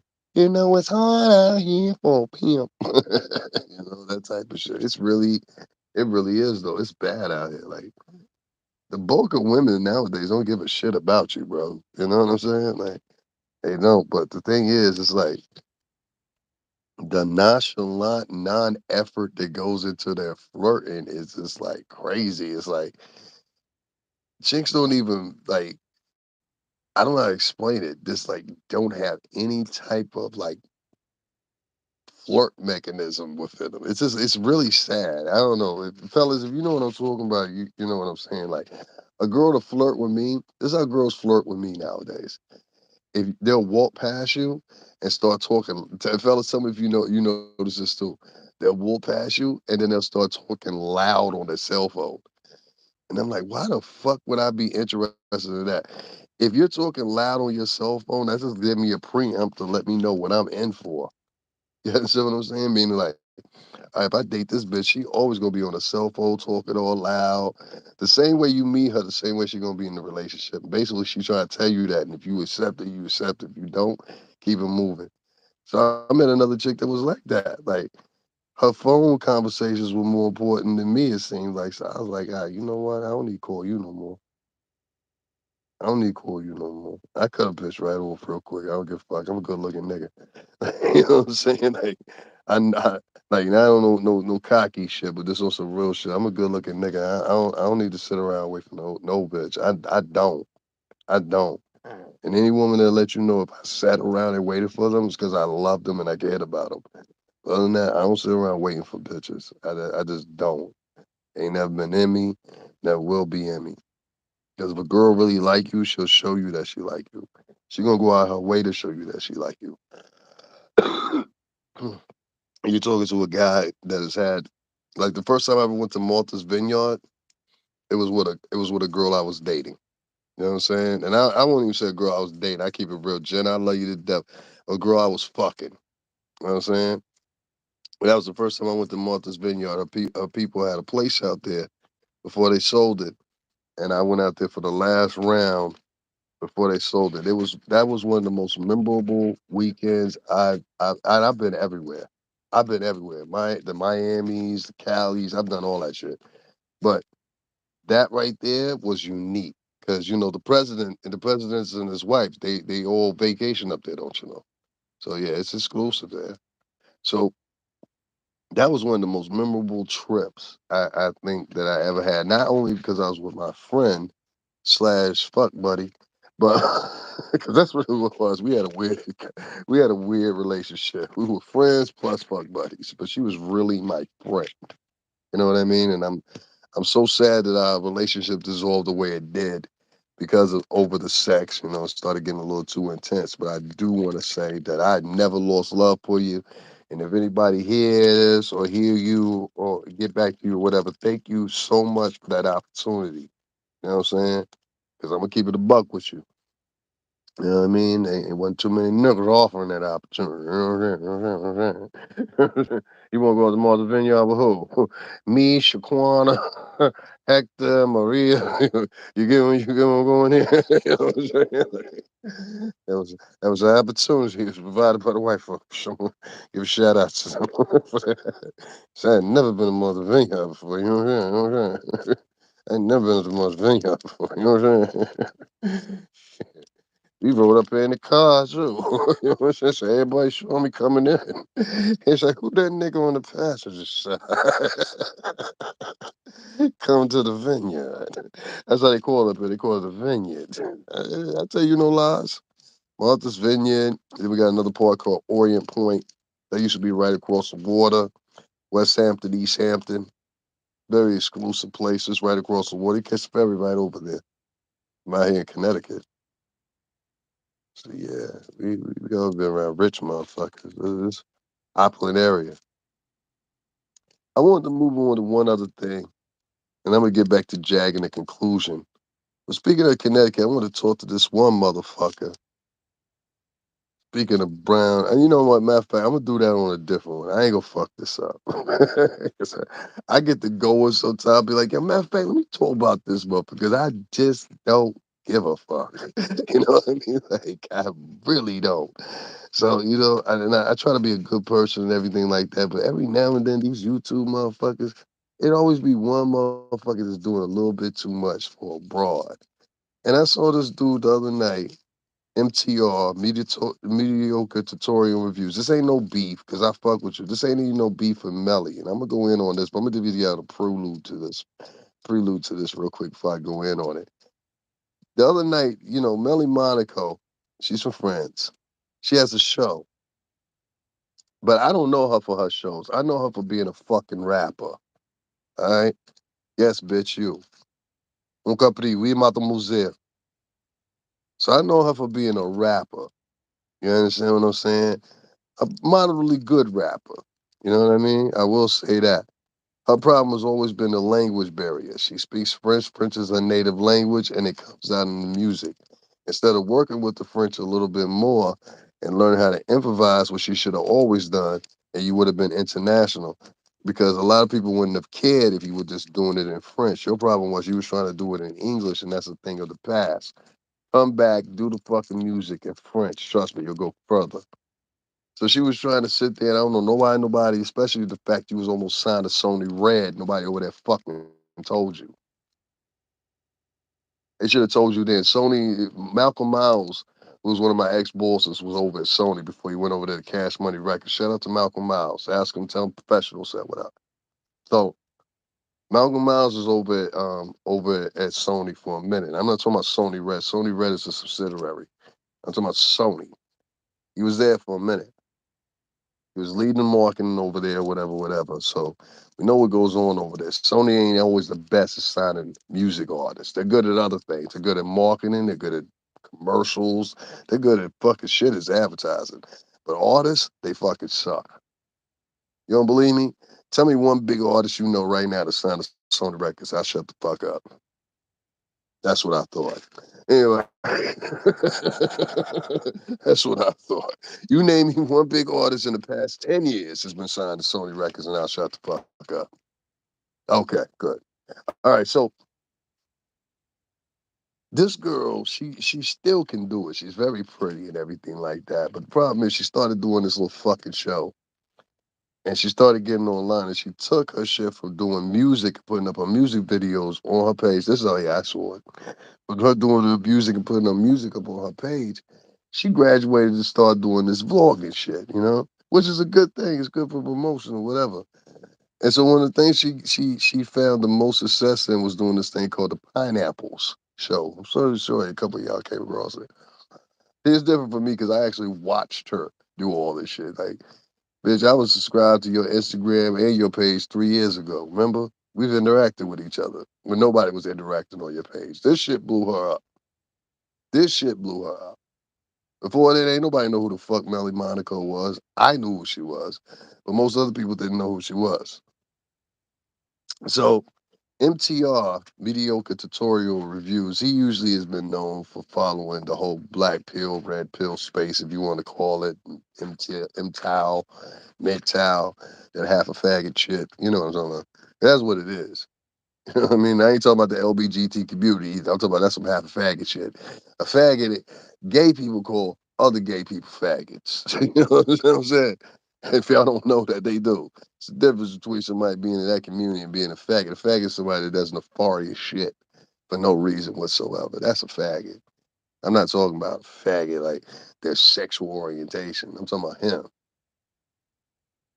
He did some faggot shit the other night, and I got to talk about it. See, Melly had a girl on her show that happened to be from Connecticut. And more importantly enough, it was one thing that stuck out where this girl said, I only live an hour outside the city. And so, being that I'm here in Connecticut and I know the parameters and everything, I'm able to scope it out. And I said, okay, well, this girl got to live in between here and where I'm at to make that statement. So, as I was listening to her, and I'm listening to the girl talk or whatever, whatever, I will admit she's obnoxious. You understand? She was a little obnoxious, but I try to tell this, and I try to tell it to my boss and a couple other people that I used to work with. I hope y'all listening. A lot of these girls, they say the things that they say on camera for shock value because they feel that if they do something for shock value, people are going to follow them. They have learned over the years, and a lot of these girls are born into using social media. I mean, like from day one, this is all they know is social media. A lot of these girls have learned how to manipulate social media as is an extension of themselves. And I tell people all the time, iOS and Android are literal translations. They are extensions of your personal being, meaning that you know what an Android is, right? Look up the definition for an Android if you don't know what it is. It is synthesized with human emotions, blah, blah, blah, blah, blah. And the robotic parts are an extension of its, you know what I mean? So when we use these phones and you see a lot of people with the phone glued to their head and won't even put the phone down, the Android is what it is. It's an extension of your consciousness. This motherfucker right here on this phone is able to tell you what you're looking at before you even look at it. Have any of y'all ever had that happen? You're sitting there and you're thinking of something, and then all of a sudden Google pops up or whatever, whatever, with a fucking suggestion or something. You're like, how the fuck did that happen? And you just let it go. It's because the shit is synthesized to your thought process. And it's synthesized to your voice process based off of petadata and metadata collection. It's some weird shit. It basically is picking your behaviors, and based off your behaviors, it's making a basic decision on what predictability it'll be in you doing the next thing here or doing this or whatever. It's a predictability scope, but the predictability scope is almost scarily accurate. You know what I'm saying? Like any way you can predict what somebody might be thinking is some dangerous shit. But I get into that in another time. That's a whole different podcast. Anyway, long story short, this broad comes on there. She's a little obnoxious. She talks a little bunch, whatever, whatever. I get that typical Connecticut girl. I know how the girls are out here. It wasn't the fact of that. It was the fact of this. I know when I see a motherfucker that ain't never got no pussy like that. Oh, they're easy to spot out. And any of my motherfucking homies is on here, or y'all see this from the rebroadcast, y'all know exactly the type of archetype nigga I'm talking about. And mediocre tutorial and reviews, let's just be honest, homie. You ain't the homie that's for years been getting pussy. Oh, see, I've been slinging D since I was in the sixth, seventh grade, I believe. Maybe even seventh to eighth grade. But I've been slinging D in these streets for a while. And I know a motherfucker that get put. I go all the way back to passing letters in class talking about, do you like me? Circle yes or no. You understand? So I know when I see a motherfucker that don't get pussy on the regular. I'm sorry, this is a little vulgar if you just tuning in, but we gotta talk about this real quick. I'm gonna retitle it later. But I know a motherfucker that don't get no pussy. Oh, they very easy to find, very easy to spot out. Women know men that don't get pussy, and that's what I want to talk about with MTR tonight. This is not a diss. This is just recognizing some shit. So Melly Monaco, whatever fucking name is, this French chick took her ass over there to MTR, and they've done a couple of different little setups or whatever the case may be. And she's, like I said, she's a French girl. But the girl she was talking to on her pineapple show was French too. She was Haitian. There's only two areas that have a Haitian community heavily like that, which I can hear because this girl had video. They play video. MTR later played videos on her page or whatever, whatever. And I think this girl live in this town or she live in the next town over. But I'm pretty sure she live here. And if you see this, make sure you holler at me because I want to talk to you. You know what I mean? I definitely want to talk to you, get you on camera, get you to tell your version because I don't think it was fair how they did you and you wasn't able to respond. But I did hear that you went live on your page and said some things. I don't know if they were retaliation or you did them initially before the show was over. That much is in question, and that makes a big factor here. You know what I mean? But and it would explain to me why many of those tutorials would do what he did. But I'm gonna say how he preparing right now. You appearing like a bitch right now, my nigga. Nah, I don't say that in the wrong way. I say that in the way to, inspire you. You understand what I'm saying? But you look like a bitch right now. And the chat room was letting you know you look like a bitch ass simp nigga. And this goes all across and against everything that you've ever said. You understand? Don't walk back now. This grinning ass, girls, y'all know what I'm talking about when I say this. Y'all know y'all got a nigga when y'all get one of them grinning ass niggas. Y'all know them grinning ass niggas? Nigga that be around you start grinning about anything. What you grinning about, baby? Cause I'm with you, sweetie. Cause isn't it beautiful? You know that grinning ass nigga. He ain't grinning cause he got some vajay. He ain't grinning cause y'all just won $1 million in a lawsuit or some shit like that. He grinning just cause he with you and he caught up in the effervescence of you. Grinning ass nigga. So I'm watching this grinning ass nigga Sit there and grin in the face of this subpar, strong 6.5 or 7 ass broad. 'Cause that's what she is. She's a strong 6'7". You know what I mean? On the scope I'm talking about. She's a strong six. She knows she a strong 6 or 7. You know you ain't a Beyonce. You know you ain't a Rihanna. You know you ain't none of them chicks.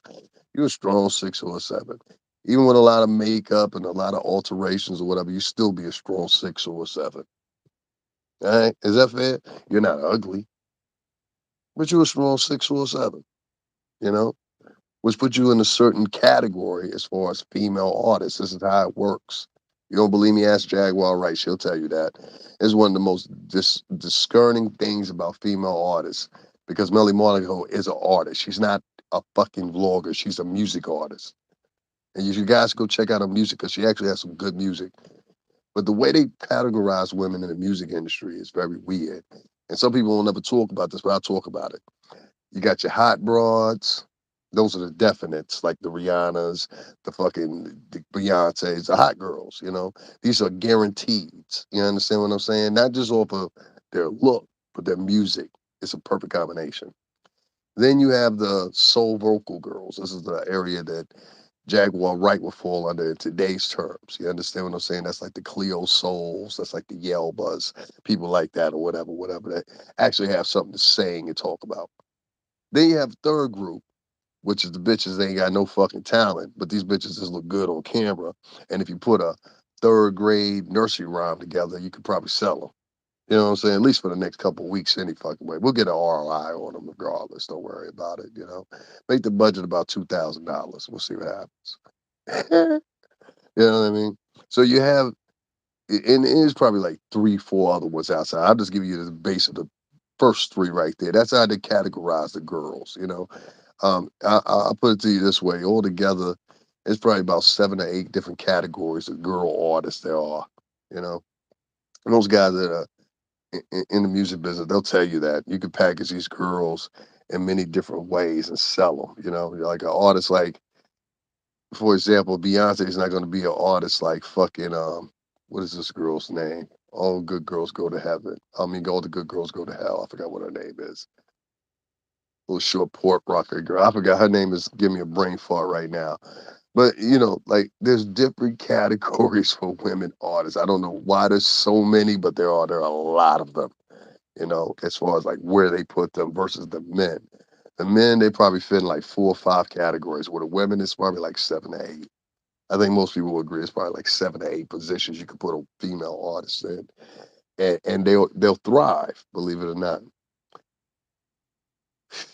But the problem I had with mediocre tutorial reviews was he did a whole show for about 2 hours talking about this girl from right here in the town in Connecticut.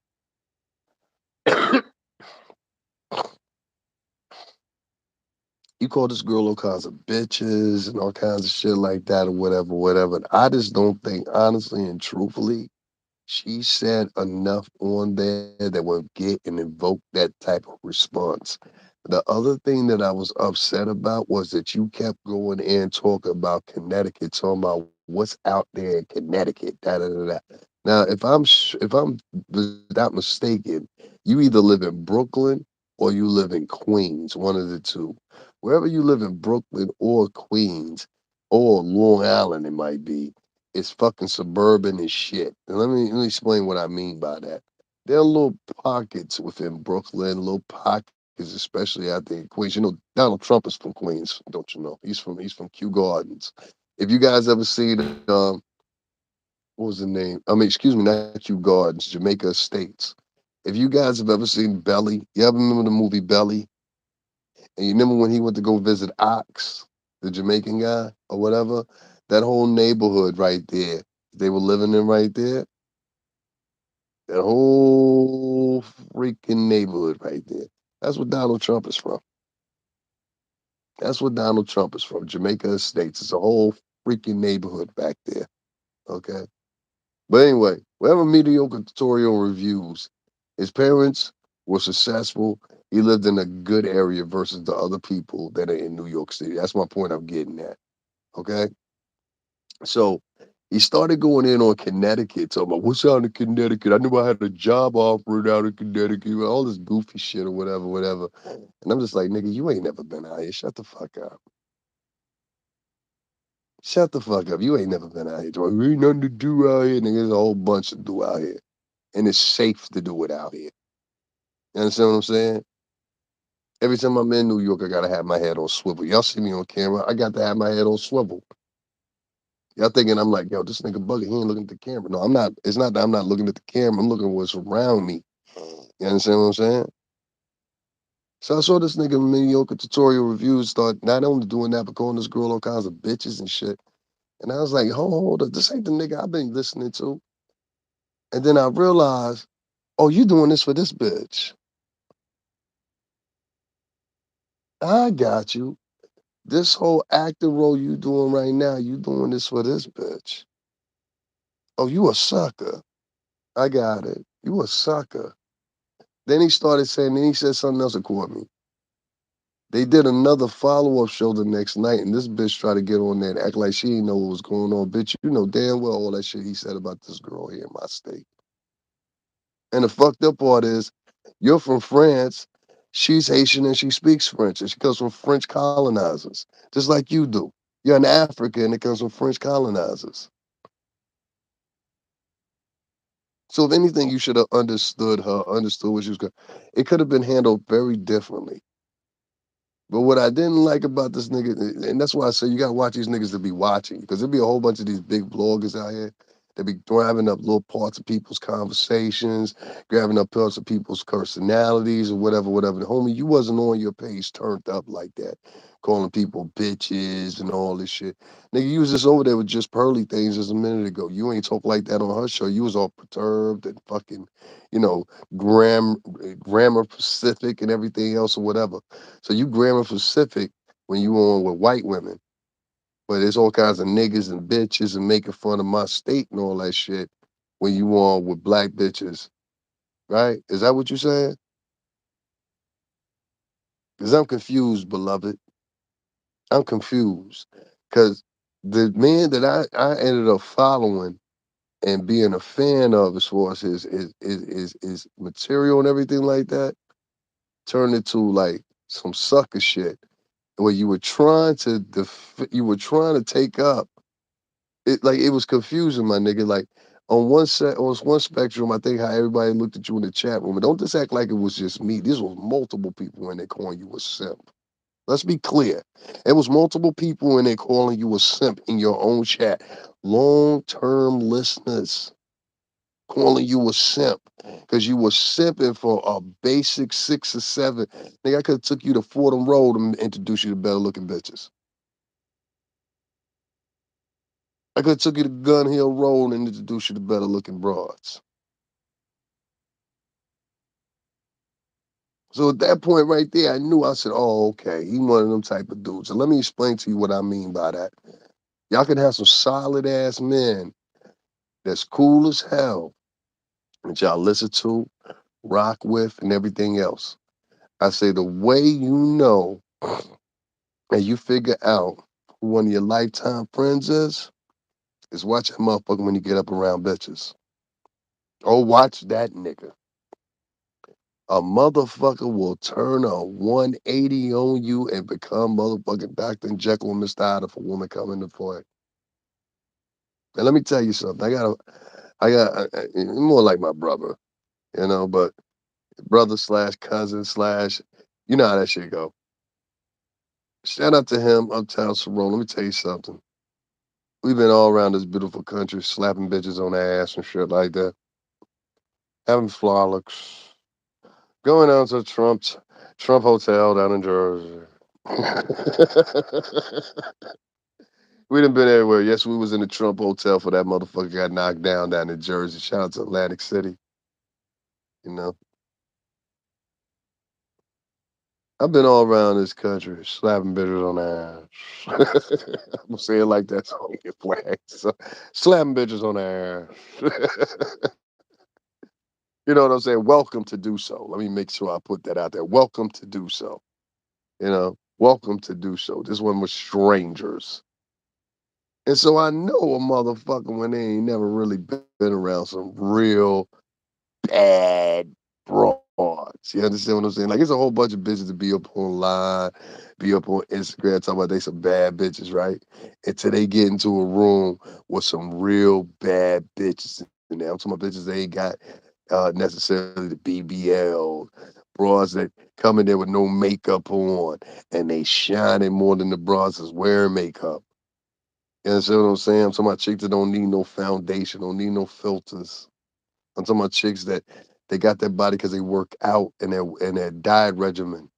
You understand what I'm saying? I'm talking about chicks that even if they might be BBW, they naturally proportion to a way where you just can't help but the God given talents that they have been given to look attractive.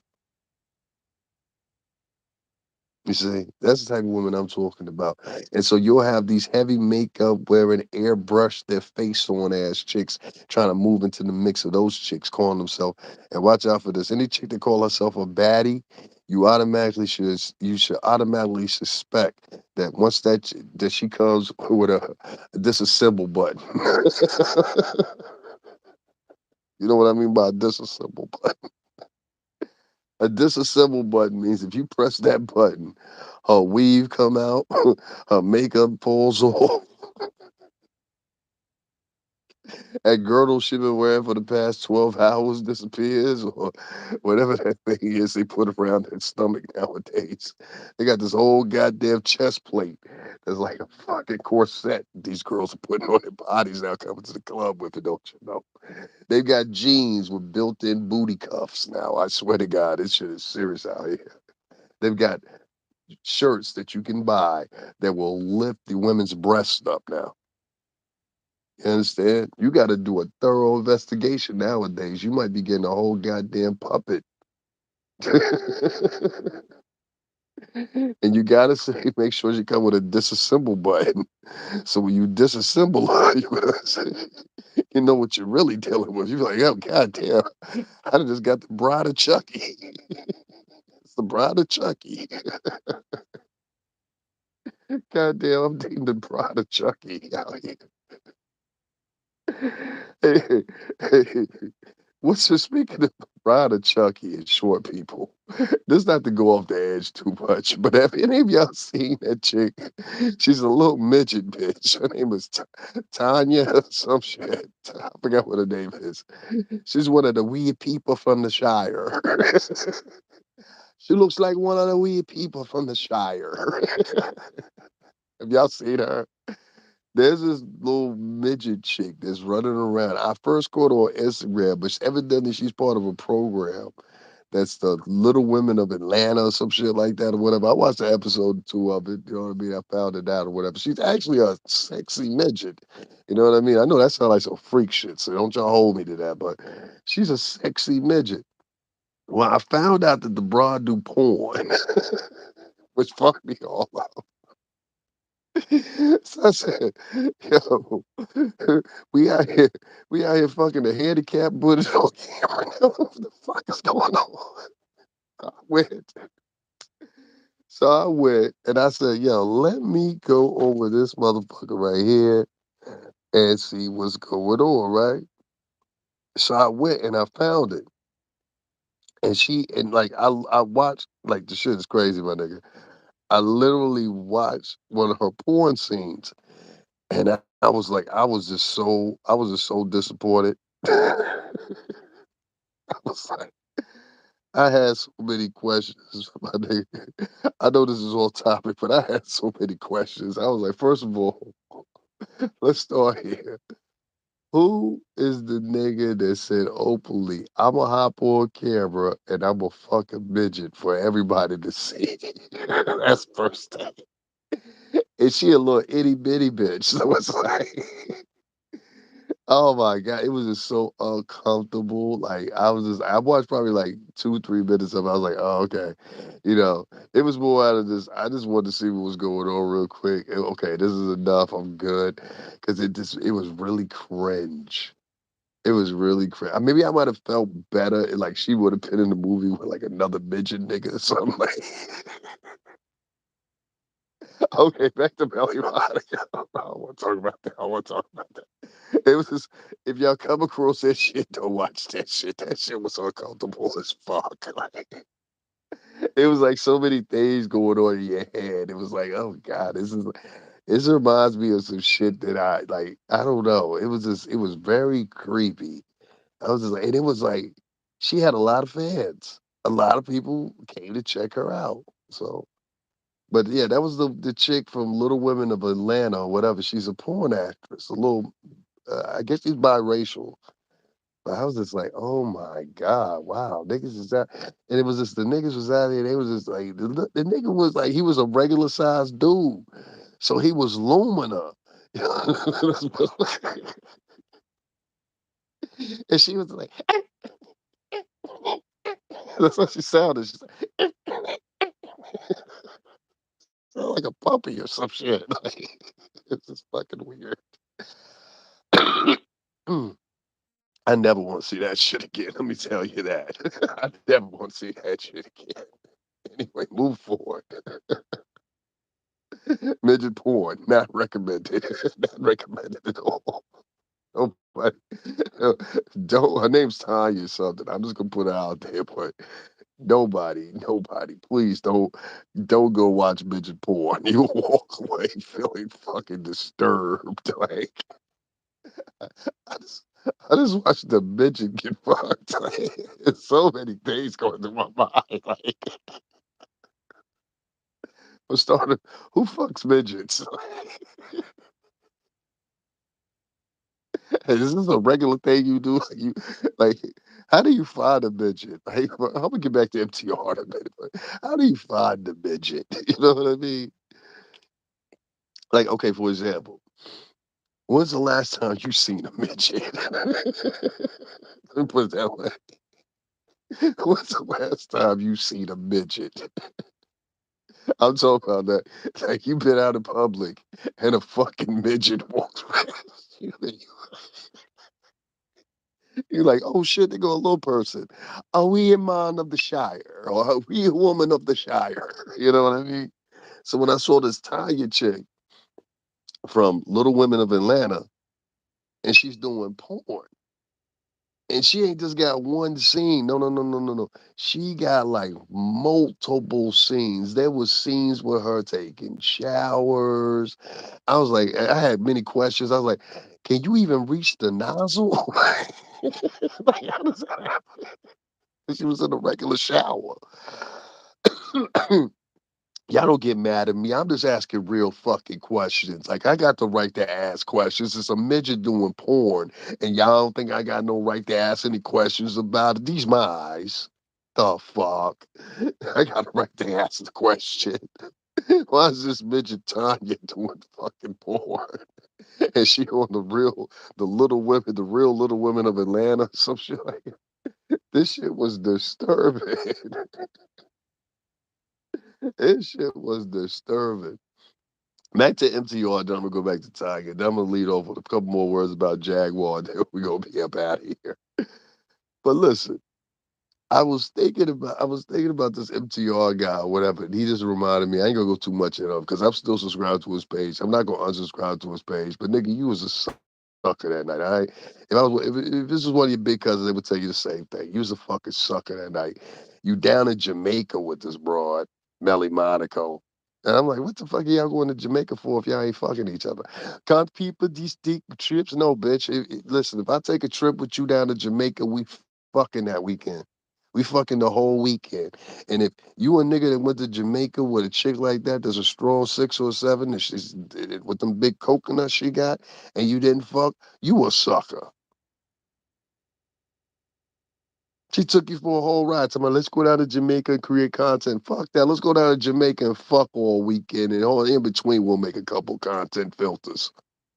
The fuck out of here. We're guys, man. Any guy that's listening right now knows what the fuck I'm talking about.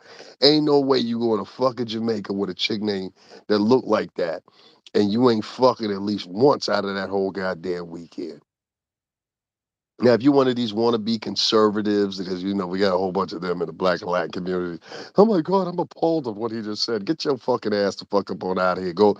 These same motherfuckers be right here and they be mad, but they cool when somebody articulates gossip about Jaguar Wright. As long as you articulate it in a correct manner, I'm here for the gossip. But if you curse while you're gossiping, I don't want to listen to it. You weak motherfucker. Get the fuck up on out of here, fucking fraud.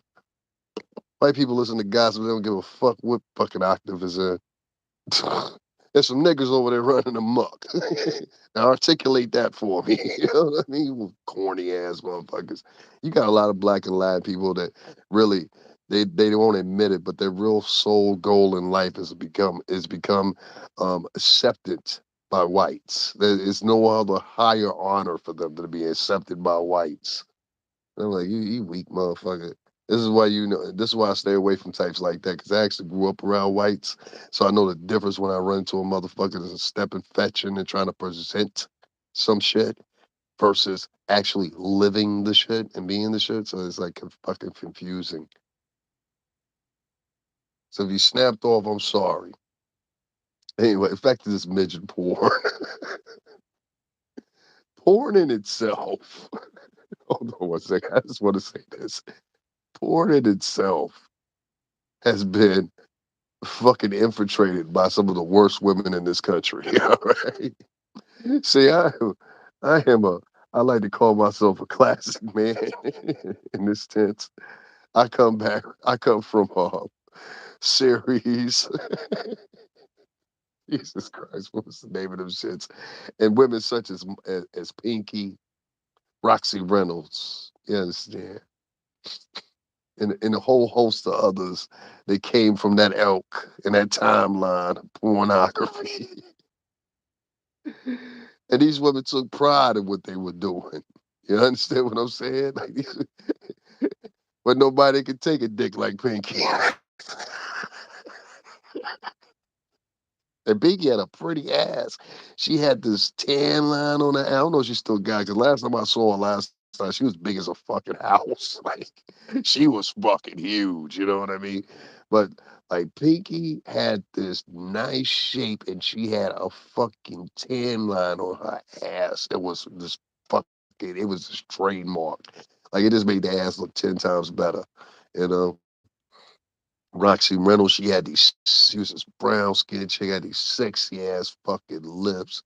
Who else was it? Angel, Carmen. I'm trying to think of the other ones. Y'all guys give me some names, man. Who were some other names? Cherokee the Ass. These are all women of my ilk in prime time in my rumblings through the porn world or whatever, whatever. And then around about 2015, 2016, all them bitches disappeared. You know, some of my favorite hoes was gone. Hoes I spent intimate times with. Oh, wait. But I spent intimate times with were gone. And what we were left with was these synergized, in the most part, almost teeny bopper, non affectionate, non fucking sexy ass bitches that were doing private content now I guess repackaged as porn, but really OnlyFans content. Really, I mean, really, when you're susceptible to it, it was really kind of like OnlyFans sexy shit. And the weird shit about it is these people be fucking and they be holding the camera as they fuck it. Like they holding the phone as they fuck it. Have y'all not seen this shit? And like if you go, like, I don't watch porn like that, but when I do go check it out every now and then, I'll notice this shit. There'll be people that like, especially if it's like a private shit, both parties is holding the fucking phone, recording themselves for like material. I'm like, what the fuck? This shit, there's no way this shit could be sexy. You know what I mean? There's no way. So anyway, back to my mediocre tutorials and review. And to that midget chick, yo, stop doing porn. Don't nobody want to see that shit. Out here fucking a handicap. They're just a handicap. You don't be out here fucking a handicap. And to that nigga that's doing the videos with that Tanya chick for the Little Women of Atlanta, nigga, you need to be shaming yourself. Nigga, you going straight to hell for that shit, out here fucking bitches. Fuck out of here. one night stand, something like that, cool. Hey, I just want to see what it's like to fucking midget. That's cool. But you doing OnlyFans videos with fucking midgets, like my nigga, no. For the whole world to keep seeing over and over. She had mad material. This Tanya chick from the Little Women of Atlanta. She's a biracial chick. She's pretty. But there's nothing that could tell me that she's not a fucking motherfucker. It was just sad. Anyway, moving on. Back to this mediocre tutorials, dude. First of all, motherfucker, you ain't never been to Connecticut, all right? 9 times out of 10, you one of these guys that has spent the bulk of your life, and it's like a lot of people in the Northeast, has spent the bulk of your life in New York City, and therefore that's all you fucking know. That's cool. I don't give a shit about that or whatever, whatever, whatever. But don't start talking about the state I fucking live in. You understand what I'm saying? Because, like, first thing he said was that threw me off, and I knew this nigga knew nothing about money or knew anything about here. Everybody knows. Okay, let me tell y'all something. If y'all don't know it, you make a lot of money in New York. Yes, you do. You understand what I'm saying? But the thing about New York is New York's high ass taxes, both on housing and both on income taxes, is fucking the most highest in the country. Meaning that if you make money in New York, let's say people on YouTube early morning are hilarious and they all get the giggles. When we talk about a little bit of everything, but right now I'm talking about mediocre tutorial reviews and Melly Monaco. I was also talking about Jaguar Wright, but I said what I had to say about Jaguar, whatever, whatever. So I'm gonna extend this in the title so you'll know what other things I'm talking about or whatever. We just have a conversation here right now. If you guys are in here, make sure you hit the like button. Also, show some love to the efforts I do or whatever, and make sure you go down and check out my video. I was live at the Trump arraignment on Tuesday. I have footage from in there, interacted with some people, and in fact, got into an argument with a guy who I fucking embarrassed on NBC TV because they were filming it. Whether or not they used the footage, I don't know, but they were damn sure right beside me filming it. And that was fucking hilarious. And another news agency was filming me. So all those news agencies, if you on there, make sure y'all send me that or whatever. Lisa Hackman said, "What? Okay, I'm listening. Okay, that's cool. That's what's up." So mediocre tutorials and reviews. He kind of went in on my city. Let me just give y'all guys a little update. He kind of went in on my city. He was talking shit about Connecticut, blah blah blah. What's out in Connecticut? Da da da da. They ain't nothing out there. He was talking all kinds of just like real spicy shit, and I wasn't feeling it. You know what I mean? I wasn't feeling it at all. And so I let the nigga go one night, and I ain't say nothing. I ain't even write nothing in this. Wasn't I said, all right, maybe he just feeling the way he feeling. But then he started getting specifics. Talking about they ain't nothing. First of all, let me tell you something. Connecticut, we have over 17 gun manufacturers, including Mossenberg shotguns up in Hartford, Connecticut, which Hartford, Connecticut is also the industry for the leading and has always been the leading insurance capital in the United States of America. We're also known as one of the most educated states in America. We're also known as one of the most opulent states in America. And throughout the tri state, we have the most opulent areas to live at. You understand what I'm saying? The price per medium in family households is higher.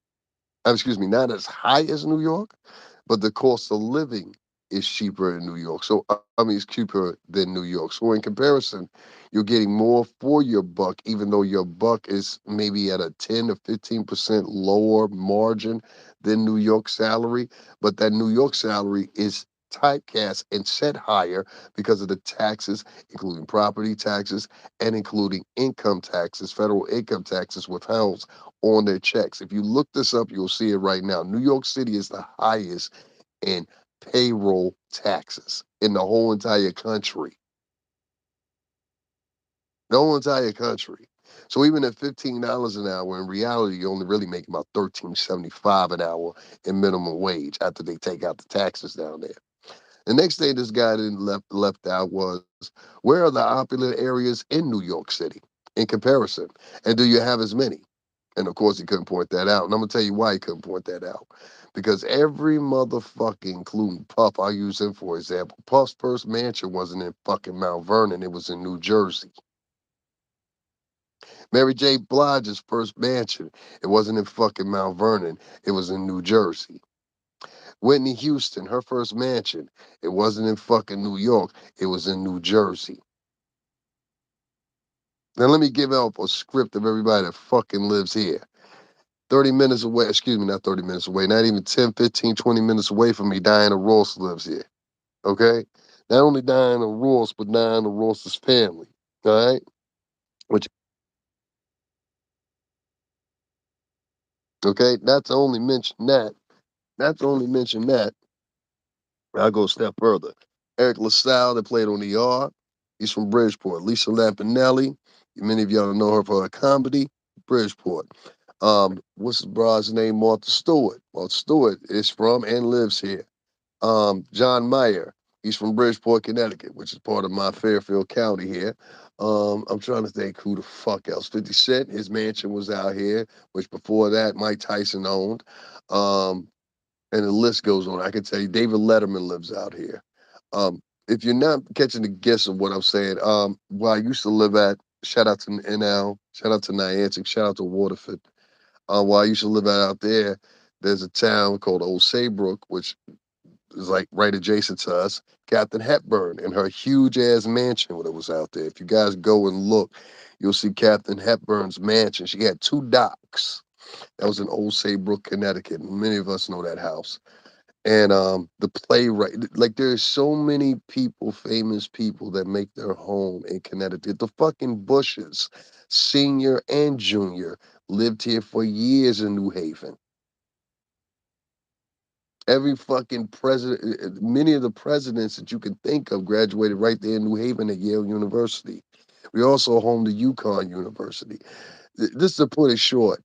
Connecticut has way more fucking opulent opportunities and opulent surroundings than New York will ever have in its fucking life. And we both know that. If you live in New York or don't live in New York, most motherfuckers in New York want to get the fuck out of New York. No one that has any money that makes their real money. Like, okay, for example, some of your favorite rappers, they got fucking penthouses and apartments and shit like that in Manhattan, right?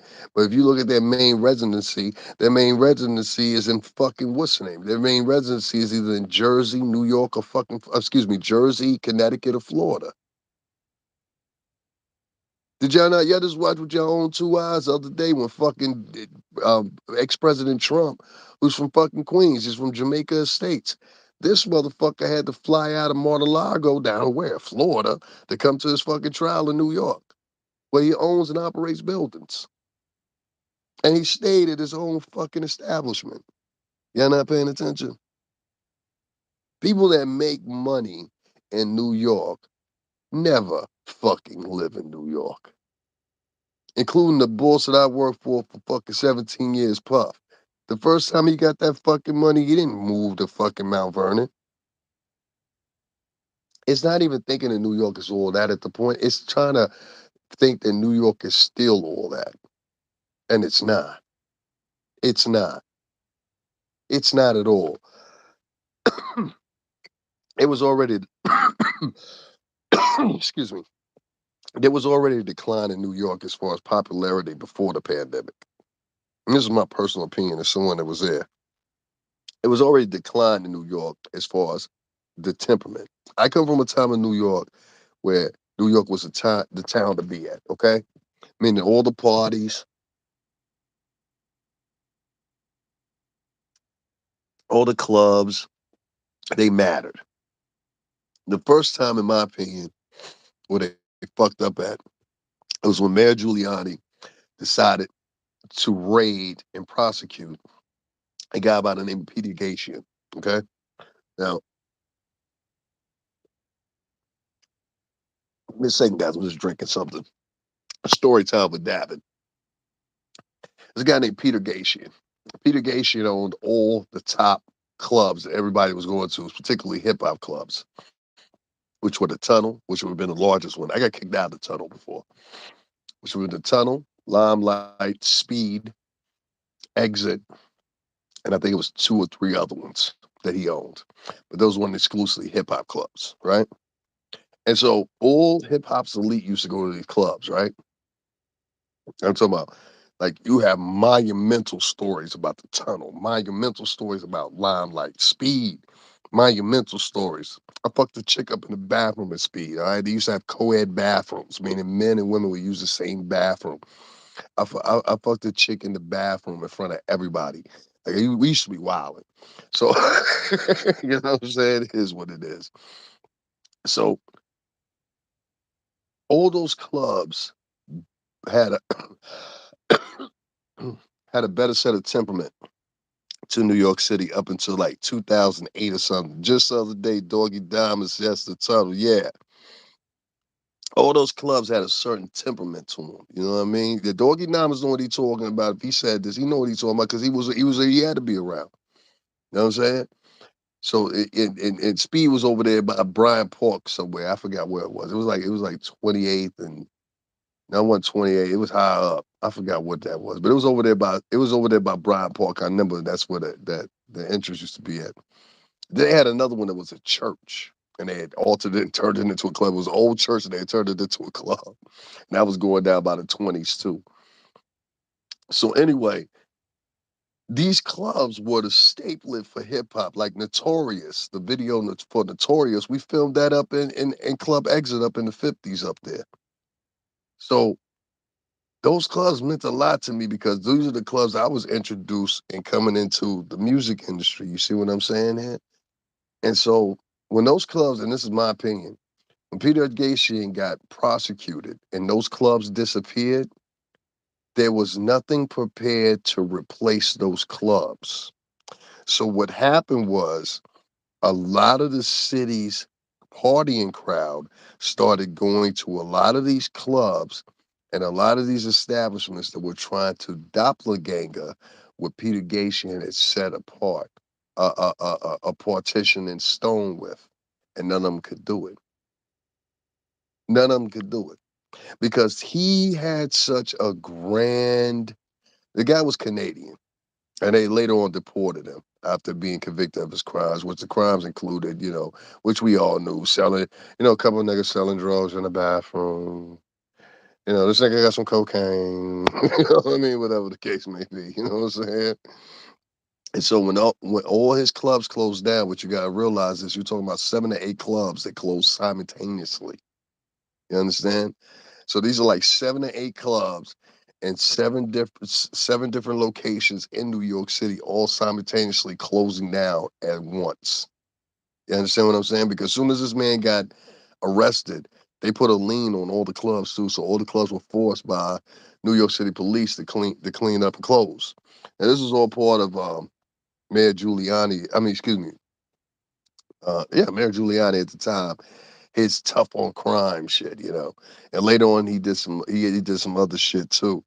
Yeah, he closed all the porn houses within certain vicinities. Like you used to walk up and down 42nd Street, and there used to be nothing but porn houses everywhere, everywhere. I remember it. You understand? Like you go in there, you pop a quarter, and you get like a minute, get to see whatever porn video you wanted to. You go upstairs on the second floor. There was chicks up there. This was a big deal for us, especially when I hit like 19. Like shit, I can go to porn house now. But let me tell you, this ending this off. When his clubs closed, New York changed, and in my opinion, New York started getting fucking boring. And to prove that is now in New York. You if okay, let me tell you something. New York clubs have become like traditional Connecticut bars, where you'll have more fun in Connecticut. Let me tell y'all this. In Connecticut, you'll have more fun at a tavern or a bar than you will at a Connecticut club. We have clubs. There's a shitload of clubs. You go to. I'm gonna give y'all some addresses. Y'all go to New Haven. Y'all can go to New Britain. Go to Bridgeport. Be careful in Bridgeport though. Them niggas is temperamental down there. Shout out to Beatport. But there's a couple places that you can go. You see what I'm saying? But at Hartford, you know what I mean? Be careful out Hartford too. They shoot back. You know what I'm saying? Be careful, pistol waving New Haven. They shoot back. You know what I'm saying? I know these places intimately. Shout out to my man Happy. Shout out to the Greenville. R.I.P. to the Ville. You know what I mean? But let me tell y'all something. It's crazy because I watched this happen with my own two eyes. I remember that report in the New York Post, Peter Gatien arrested. Da, da, da, da, da. I never all the shit that came after that. I was like, we literally lived in the experience of watching this. I remember the people we were working for lived in the experience of watching this. You see what I'm saying? So we really saw this transcending and happening.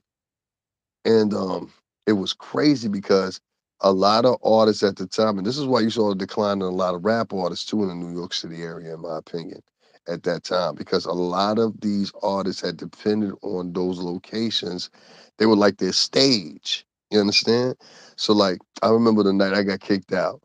We had the tour bus there, everything or whatever, whatever. It was Black Rob. Black Rob was performing Whoa.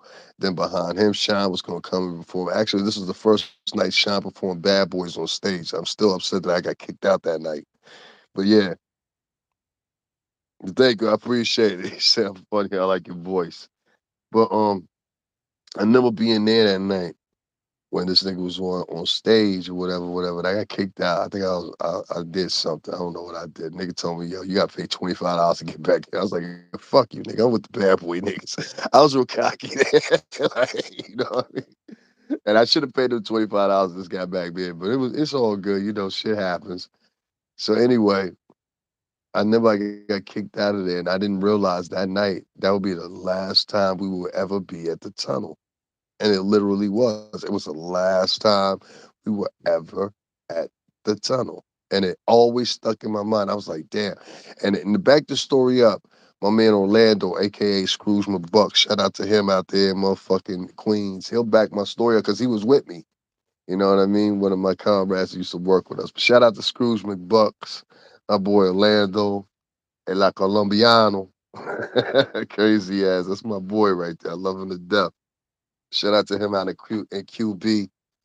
But yeah, when those clubs closed, it changed the temperament of New York, and it made New York because people used to come from everywhere to go to those clubs. Like people were coming from Miami to go to Peter Gatien's club. People were coming from Boston. They were coming from Jersey. They were coming from Connecticut. They were coming from everywhere to go to these clubs because these clubs had so much resonance in them. I'm going to do a longer piece on this so you guys know because I was there. I witnessed this stuff. I was in these clubs when we filmed Notorious for Big. This was after Big had died or whatever. You know the song Notorious. Dun dun dun dun Notorious. Well, we filmed that video. I'm in that video. We filmed that video at Club Exit. Everybody was there that night. Joe, Nas, everybody stepped in. Capadonna. That was the first time I ever met Capadonna. You know what I mean? First time I'd ever seen Nas. Well, that was the second time I'd ever seen Nas in person. But yeah, I lived all that, and I seen all that or whatever. And it just kind of bothered me, you know what I mean? That it really changed the temperament of the city. I don't know how to explain it.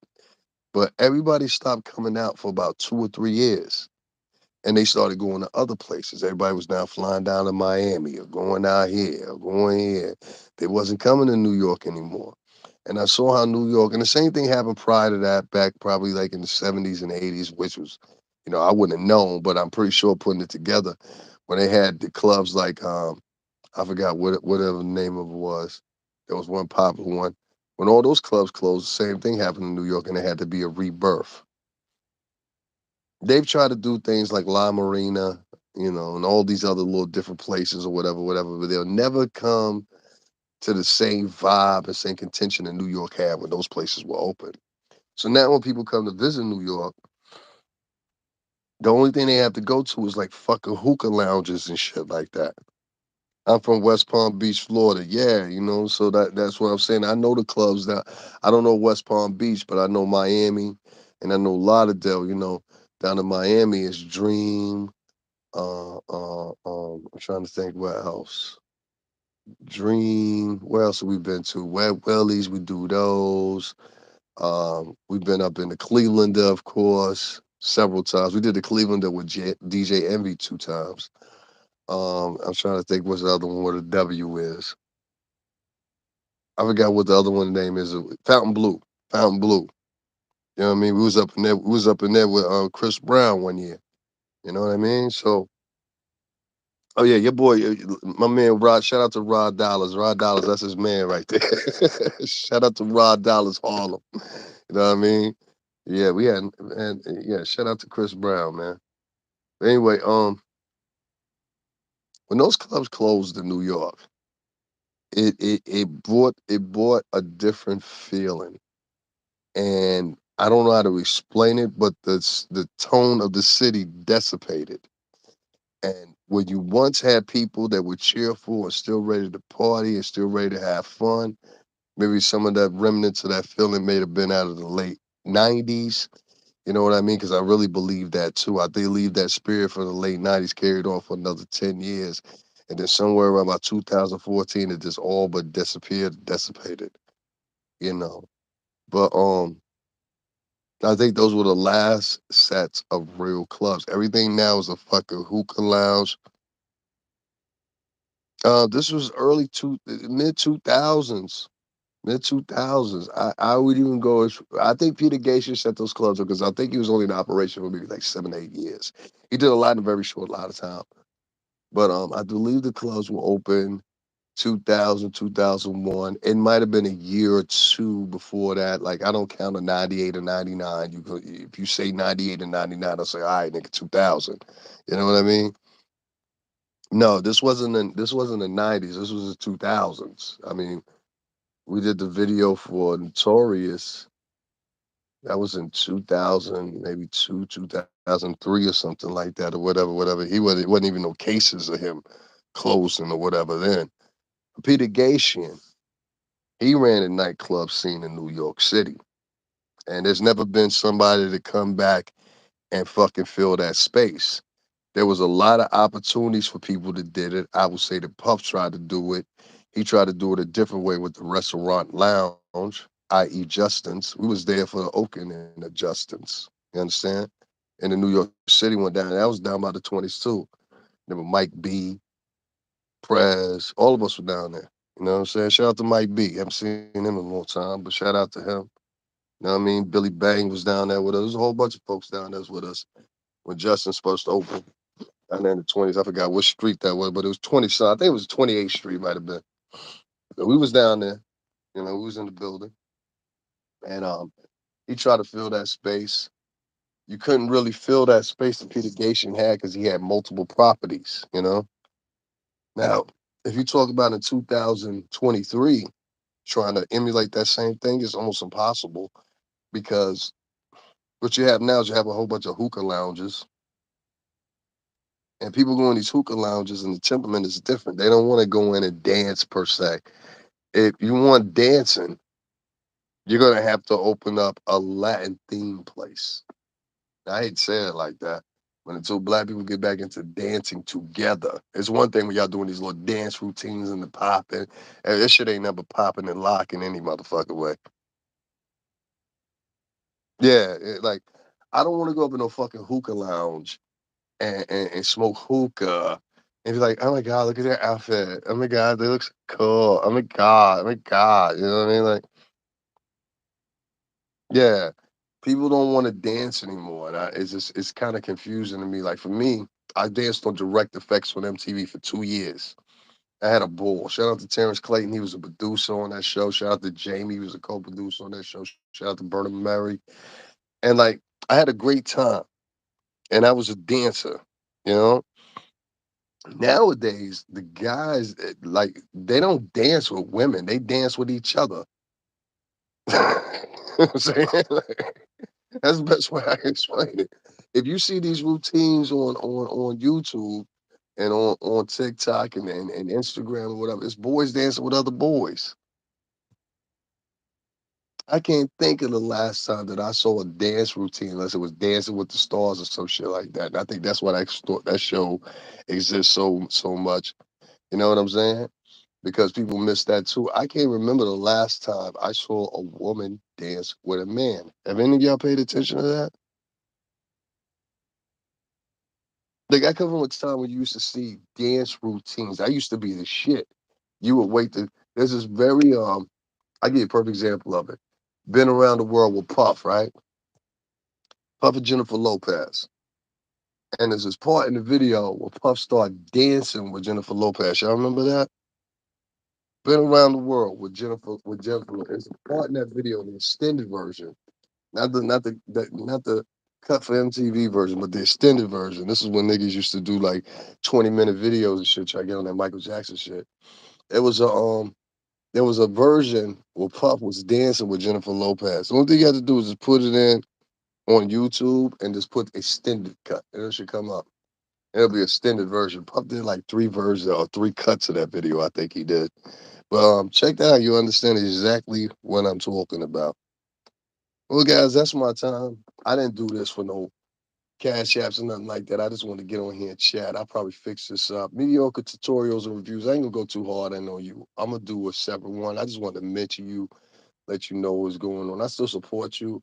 But bro, you don't know what the fuck you talking about. Stop talking about fucking Connecticut, nigga. If you want to come to Connecticut, link up with me. I'll bring you out here. You know what I'm saying? We'll get you a little gordito, get you some rice con pollo, tu sabe. And on tetas para la mujer. We'll hook you right on up. You know what I'm saying? But listen, you can't be talking shit about my city, man. Don't be talking shit about my state. You ain't never been the fuck out here. You, on the other hand, I've been in your state. I know the makeup of your state. And my story is on your motherfucking what's the name? No problem, Lisa. And my story is in your city. You understand what I'm saying? Whether it be street story, whether it be industry story, or whether it be current story. You understand? So stop talking about places you ain't never been to, my nigga. Tell me, I went out there one time. I was gonna take me a job, and while I was riding on the train, I figured, "Here's this place must be boring." You sound stupid as fuck, as smart as you are. So on this one right here, thank you very much. I appreciate it. On this one right here, yo, mediocre tutorials, you take her out. And Melly, you stop going over there fucking hating.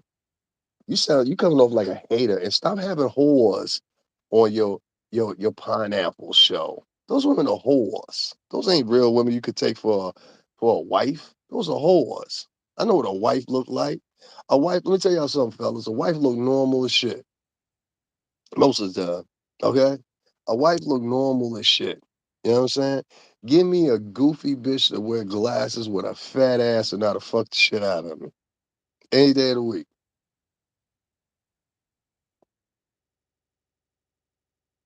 Any day of the week. I said for you again. Give me a goofy, nerdy. Let me tell y'all something real quick. I give y'all one last story before I leave. This is a true story. My ex was a nerd. Okay? I'm not talking about my ex all the time, but you know what? That's my business. And plus, I love the chick, so I can talk about her. Anyway, my ex was a nerd. Okay? Ain't no ifs, ands, or buts about it. You looked at my ex, you know she was a nerd. She was smart, and I love her every bit for being smart as she was. 'Cause that's who the fuck she was. Anything about my ex I can say, she was her authentic self. Yeah, it might be. I ain't gonna put it out there like that. You know, niggas. Who the fuck was he dating? Let me find out. You know what I'm saying? Like, no. Don't have any of that over here, sir.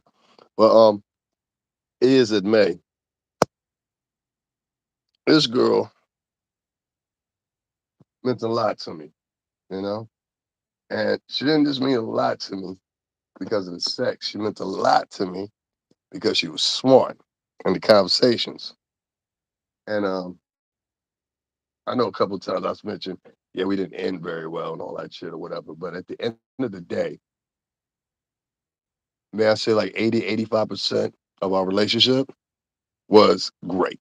You know what I mean? She was my best friend. She was my best friend, you know? And so, give me a second.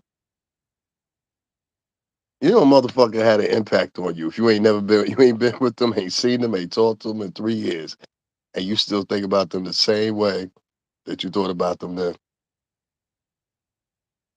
You still think about them the same way you think about them then. Don't nobody compare to her. Don't nobody. And it's a hard thing for me to deal with, but nobody compares to her. Nobody compares. If God, and I get out of this in a minute, y'all. I get a little sensitive sometimes.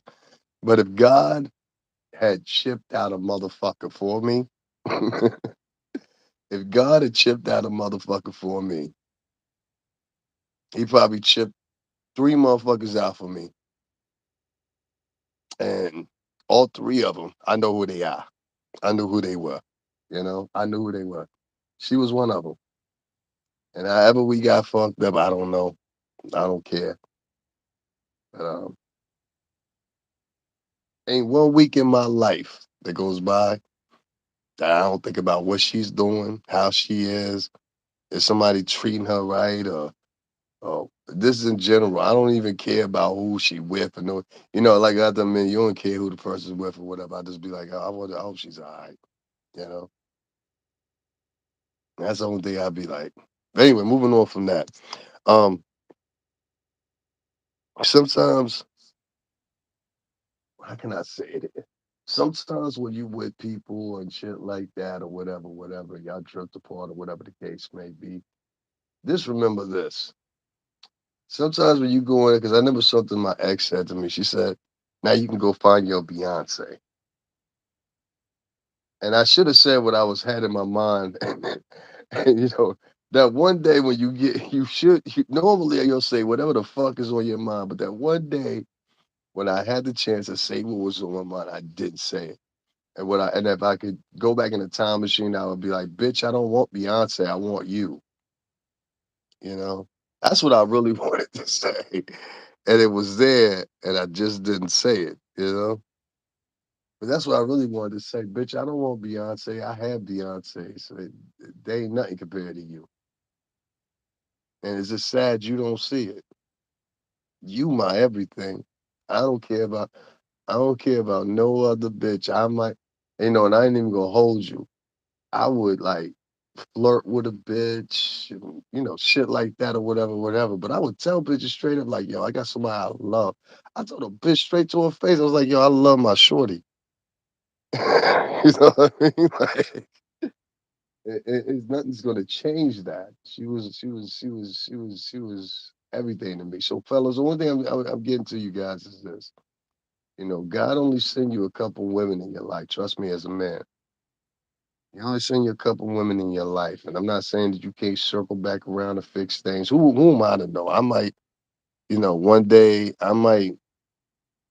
Who knows? Me and the ex get back together or something like that. You never know. I know for a fact, and I'm not trying to be on sad shit. That was somebody that was meant for me. They were meant for me, and they were meant for me, but maybe I wasn't meant for them. I don't know. I don't know. God only knows that or whatever. But just remember, fellas, you ain't always got to go date the bad bitch. Run to, run to. I don't know what that says. Run eye high. Did I mess it up? No, we both messed it up. We both messed it up.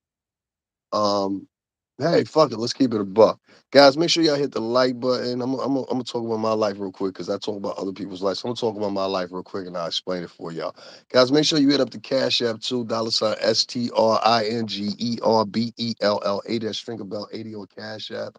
If you don't appreciate me going down to the arraignment the other day or whatever, you can at least support the cast, whatever the case may be. But I explain it to you. Run to her. Y'all could get back together. That's a possibility. Now it was both of us. Like, let me put it out here. I'm gonna keep a whole stack with it. All right. So when I got on my ex, it was a beautiful way we met. Anyway, we met at my friend's art gallery. He don't have an art gallery no more, but we met at my friend's art gallery. And my friend here came into some money. Somebody had died in his family or whatever. So he opened up a little space, a little art gallery that he was renting. He was selling paintings out of there, stuff like that. So he used to have these little get-togethers. So I met her when he had a Halloween party, right? And so the way I met her was we went outside. I went outside. I was having a cigarette, and she was dressed up like Fiona. She was dressed up like Fiona from Shrek, and we started talking. I think she asked me for a light. I gave her a light, and we just started talking. Like, I don't know. Like, you ever meet somebody, y'all don't know each other from a hole in the fucking wall, and for some reason, like, y'all connect. And she was a Taurus. I was a Taurus. And we started kicking it. I asked her for a phone number, and then I remember the next day I called her. Like I was excited to call her. Like it's very rarely I get excited to call a female, you know. So I got excited to call her. And so I called her. We talked on the phone for months. She never even came over, nothing. And I had my own crib, always had my own crib.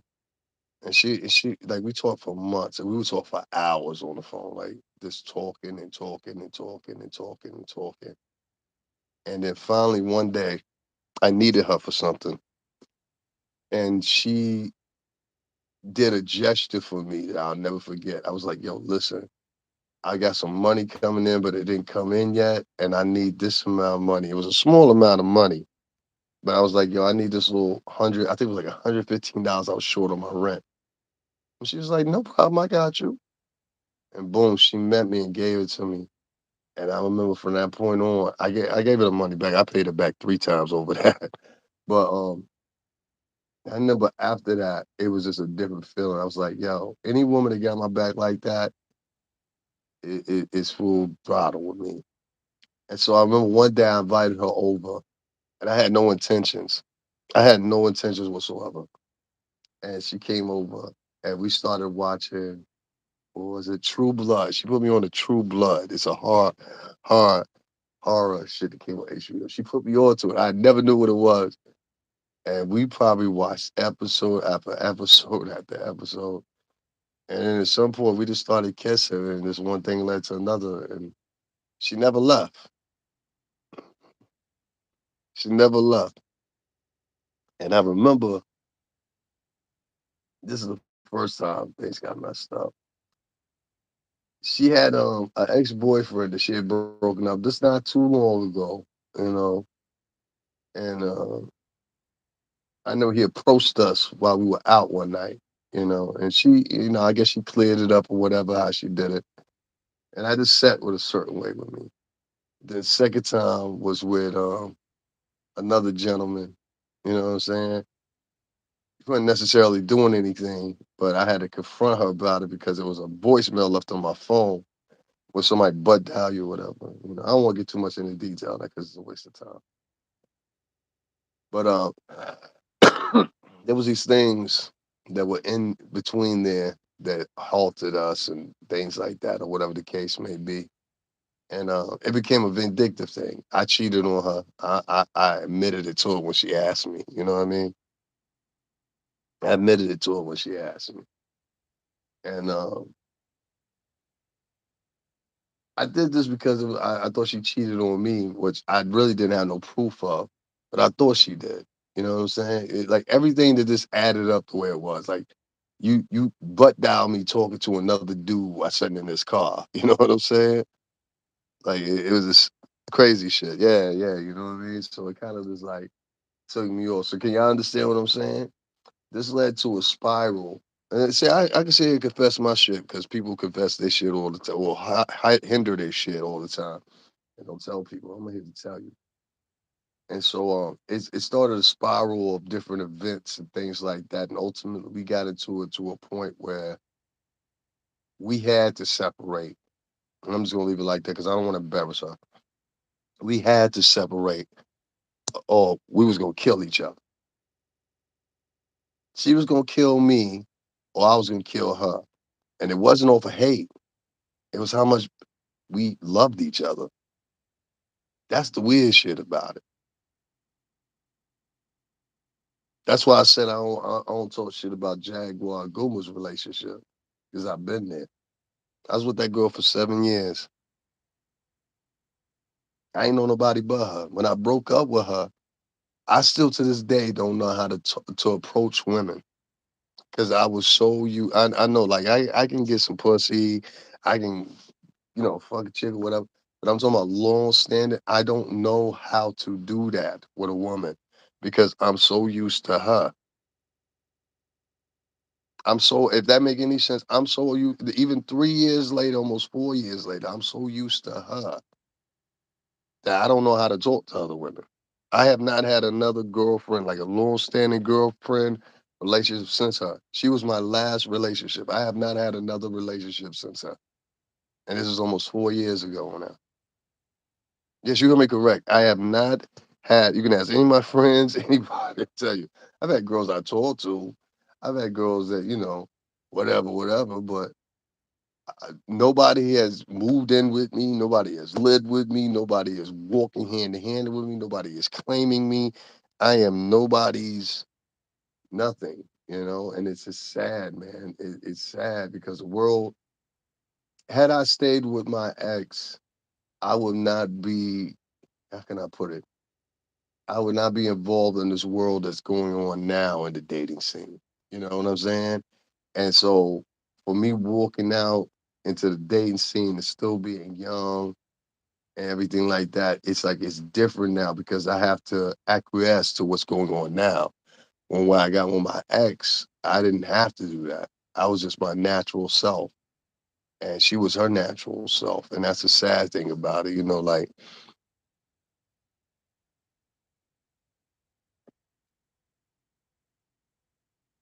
yeah, so that shit is kind of sad.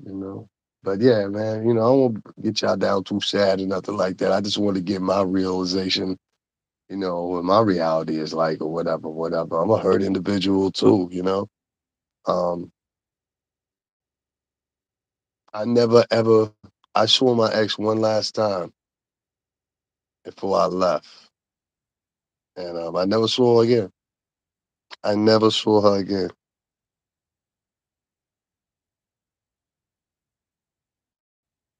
Got you. I don't know what you writing a lot of stuff. You said I'm good or something like that. Yes, I know. LOL, you're not. I don't know what that means. And you just I can't keep up with everything you're writing, Lisa. But I got you. But yeah, man. I've never dated anybody else. That is a fact. I've never dated anybody. I think somewhere in my mind, I thought this sounds crazy, but I thought like at one time she would pick up the phone and call me and be like, "Hey, you all right? How you doing? How you been? Or whatever, whatever." I never even got that.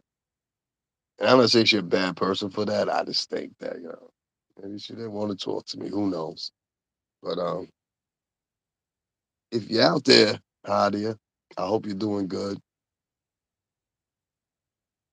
I hope you're doing well. I hope somebody's mistreating you or whatever. I want you to know, Hadia, I loved you very much, very much. So I think you know that. I don't have to do that too much. If anything, you knew that. Um, I just hope you're well. I really do. And for all mistakes and purposes, I really did love you.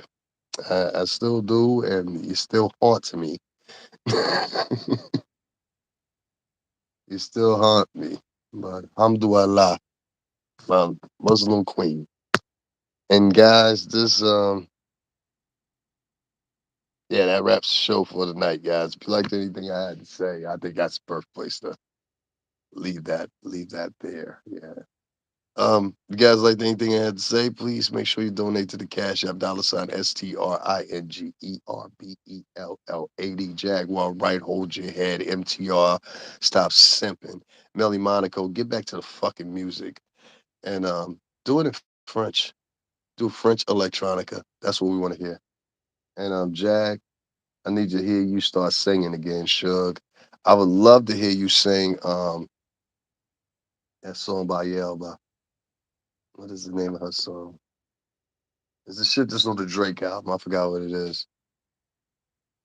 Let's just say, Gwydion's question: if she stayed with you, would you make it easier for you to still talk to your other girlfriends? It's not about having other girlfriends, homie. To be quite honest with you, it was just one broad. You know what I mean? And like I said, we both were doing shit. I don't know if you missed that part. You just like saying, was it me? You know what I mean? What's your name? My yacht. My yacht.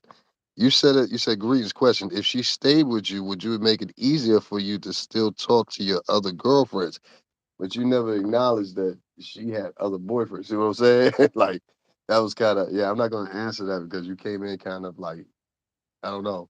Like went past everything else that was said, and you just focused on what you wanted to say. That's kind of that doesn't make sense. Yeah, yeah, exactly. It wasn't just me. It wasn't just me at all. We both were participants. You understand? So now, if you asking me would I forgive her or I had other girlfriends, I didn't have other girlfriends. I had one girl that I had met, and it was during the time where I was upset. It's okay, Maya. It was at and your name is Ma'at Mahat. Yeah, you're Muslim, aren't you? Are you Muslim? Her name was Hadia Umrani. But so yeah, we talking about we talking about the girl from yeah, exactly. Okay, you got me. Yeah, it's a girl born and raised Muslim. Born and raised Muslim.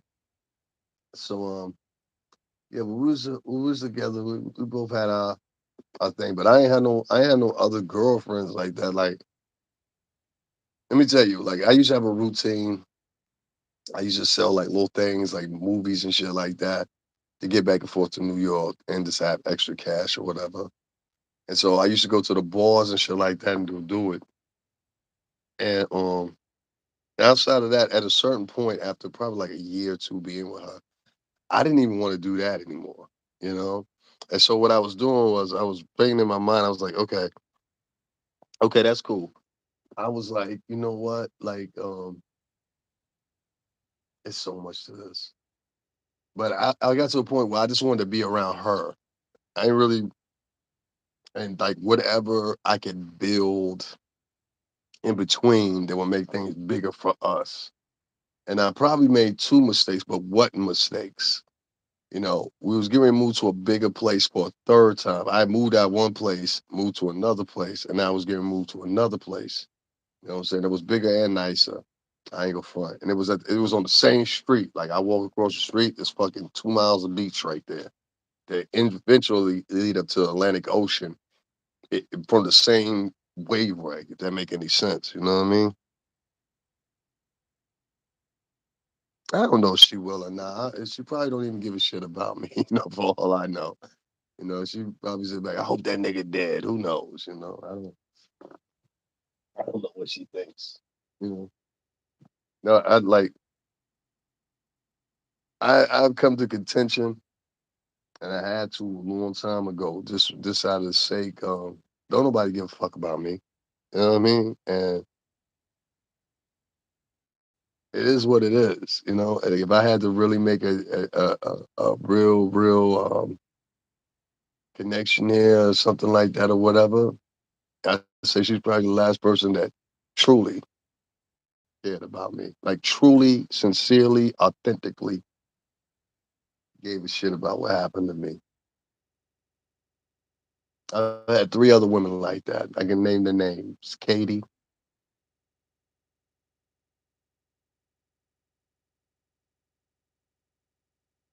Farah,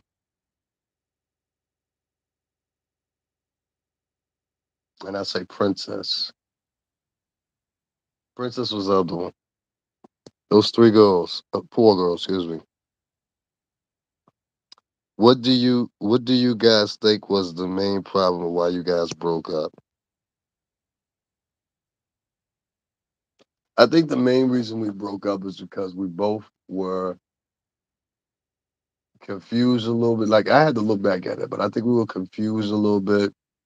I think that she was a couple years younger than me too. So I think she had some unresolved things going on with her family. She had some unresolved things going on with a family member passing. I'm not going to divulge too much on that, but we both knew him. Um, and I had a relationship with him, you know, which was even more of a reason why I was like, she held a a different place with me than a lot of other females because I felt almost like I had an obligation to make sure she didn't fail. You understand? Because I knew her people. You understand? No, we wasn't toxic, and she wasn't toxic necessarily either. She never said any negative shit. She never had negative vibes. I just think she made some bad decisions. Was she a toxic person? No. I know toxic bitches. This wasn't a toxic girl. This is a girl that could come into a room and based off her personality can make you fucking smile for the day. Okay, this is the type of woman that I date. This woman would come into the room, and it no matter what the fuck was going on with. She was one of the very few women I ever dated that would walk in the house and be like, "Hello, my love." I really mean that shit. Grab me by the back of my. One time she came in, I didn't even see her come in, and she did it just very sneakily. She would open the door, open the real light, come in, and she would take both her arms, wrap them around me. She'd be like, "Hello, my love," and then kiss me on the back of the neck.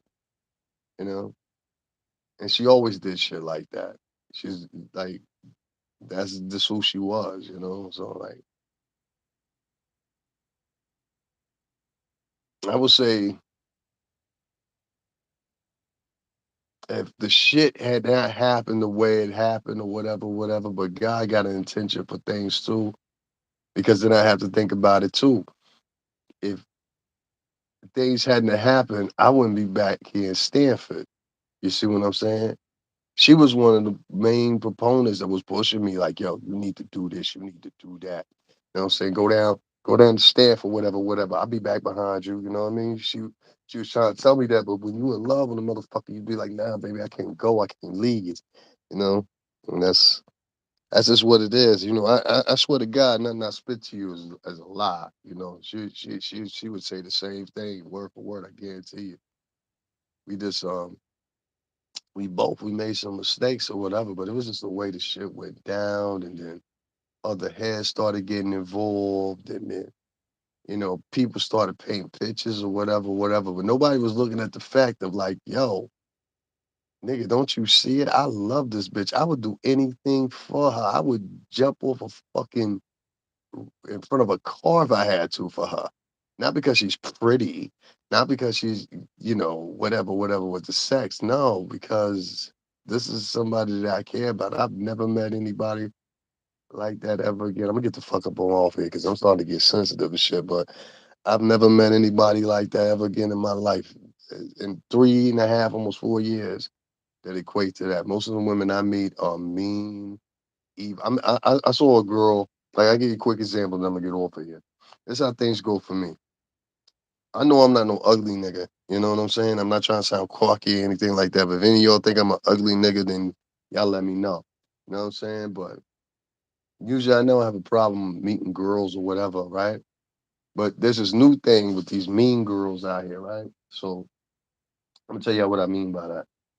There's these girls that know that you good looking or whatever, whatever. But there's a set of women out here that try to attack men's self esteem. They particularly focus themselves on men of color to try to attack their self esteem. They don't want you to be anything, but at the same time, they're telling you they want you to be something. It makes no sense. You want your man to be something, but at the same time, you're not acknowledging him when he's out there trying to become something. So you're part of the problem, in my opinion. But I give you a perfect classic example of how things go nowadays. So there's a local coffee shop. I ain't gonna say where it is, but I peeped out what's going on in there, right? So there's been a couple of girls in there. I usually attract younger girls. I ain't talking about young, like 19 or some shit like that. But I usually attract younger girls, right? And so the chick in there, she got to be like around my age, but she ain't attracting younger niggas because she look old. You understand what I'm saying? Ain't no stiffling on it. I ain't trying to, you know what I'm saying? But she look old. You know what I mean? Plus, from what I heard, she met, but like a lot of women, she like attention. So I've never given this woman any attention, like I guess like she wants or whatever the case may be. And so other men that go in there, they do. You know what I'm saying? Now I'm nice to her or whatever, whatever. So one day I peeped her doing something, and it was one of the girls in there, and we had like a nice little repertoire, whatever, whatever. And I peeped her say in Spanish, "Oh, don't talk to him. He's dangerous." And I acted like I didn't hear it. You know what I'm saying? I acted like I didn't hear it. But that's what she said. Don't talk to him. He's dangerous. And I thought to myself, I said, you probably said that to every last one of the bitches in there, huh? And so I made it a point at that time. I was like, Dale, don't even try to talk to none of these chicks or whatever, whatever. So it was this one girl that was in there, and she's very attractive, really, and like me, she's tall, tall Latina girl. And we were just making, I guess you could say we was flirting a little bit or whatever, but it wasn't nothing to it. Whatever that the woman said to her, she went from being nice to me to all of a sudden frowning at me, looking at me all funny and shit. I was like, wow, that's crazy. But what I'm trying to explain to you is this is how one bad woman or one bitter or evil woman can change the dynamic of a whole bunch of other women. You understand? So, shit's crazy. I don't know. I think a lot of women do that because they like some women, like I've noticed some women they focus their attention on men, and if they don't like you, they'll do all kinds of crazy shit. You know what I'm saying? Or they'll try to detour you. Some women are jealous of niggas. I'm gonna keep it a buck with you. Some bitches are haters too. Some bitches are haters too, especially when it comes. And I know this for a fact. Especially when it comes to younger, pretty chicks. This chick is the older chick out of the bunch around a bunch of younger chicks. You see what I'm saying? So she want to act like the den mother. You know what I'm saying, or whatever, whatever. I'm like, hey, listen. First of all y'all bitches work at the local coffee shop. Like, it's a blessing to talk to a nigga like me. Let's start there. You know what I'm saying? You know what I mean? If you really want to, you can put it to a point. Yeah, I'm cool. I know girls that do stuff like that. Yeah, or like girls that like. There's a set of girls that like if you're a decent looking guy or something like that, and you go to order something. There's a set of girls that will be nasty with you just on purpose, just because they think it's a thing to do. This is practice. Is practiced not by all women of color, but by a lot of women of color. And it's confusing because it's like at one point you want the men to have more confidence, therefore they have more confidence, they become more successful, they become more successful, boom, easier for you if you want that type of husband. But if you're out here, you're playing along with the games of oppression, you understand what I'm saying, or fighting in the guise of oppression. I mean, like, what fucking use are you to me? I have no respect for you at that time. It's the truth. A lot of girls, if you a decent looking dude, ask dudes, ask them if you don't believe me. A lot of girls will fucking work at these restaurants and shit like that, and they will be specifically toned to being nasty, belligerent, or whatever the fuck else. Which I've heard girls say this out their own mouth. They'll be nasty or belligerent to you because they don't want you to make you feel like you're all that. You understand what I'm saying? Let's take him down a notch. Let's take him down a tone. So I don't get that shit. And so and this ain't all women, it's just some women, you know? But I made it a thing. I said, you know what? Based off that, I don't have time. See, a lot of women want you to sit around and prove shit to them. Prove to me you're not like my last boy. I don't know you really, and I don't know your last boyfriend really. So fuck both y'all motherfuckers. Y'all think I'm coming up in here and this bitch and starting over fresh. I gotta prove myself to a motherfucker for what? You know what I'm saying? I don't even see myself coming around here any more motherfucking way. You live in the projects. You know what I'm saying? You just be living up in motherfucking high rises. Somebody, you gotta prove some shit to me. Prove what? I'm prove I catch this Uber out this motherfucker. For real, prove that shit. But yeah, listen, I don't be worried about shit like that. I tend to like try to like when I meet women or say hello to women, I make sure I try not to say it in public places like that because you'll always get that. Like out of five girls, it might be one girl to be like, "Well, I don't date guys that are dark skinned. I don't date guys that appear to be black or whatever, whatever, whatever." And she'll throw influence to four other bitches to feel the same fucking other way. But in reality, if I met that bitch by herself, I could bend over in the fucking bathroom if you want to keep it a buck.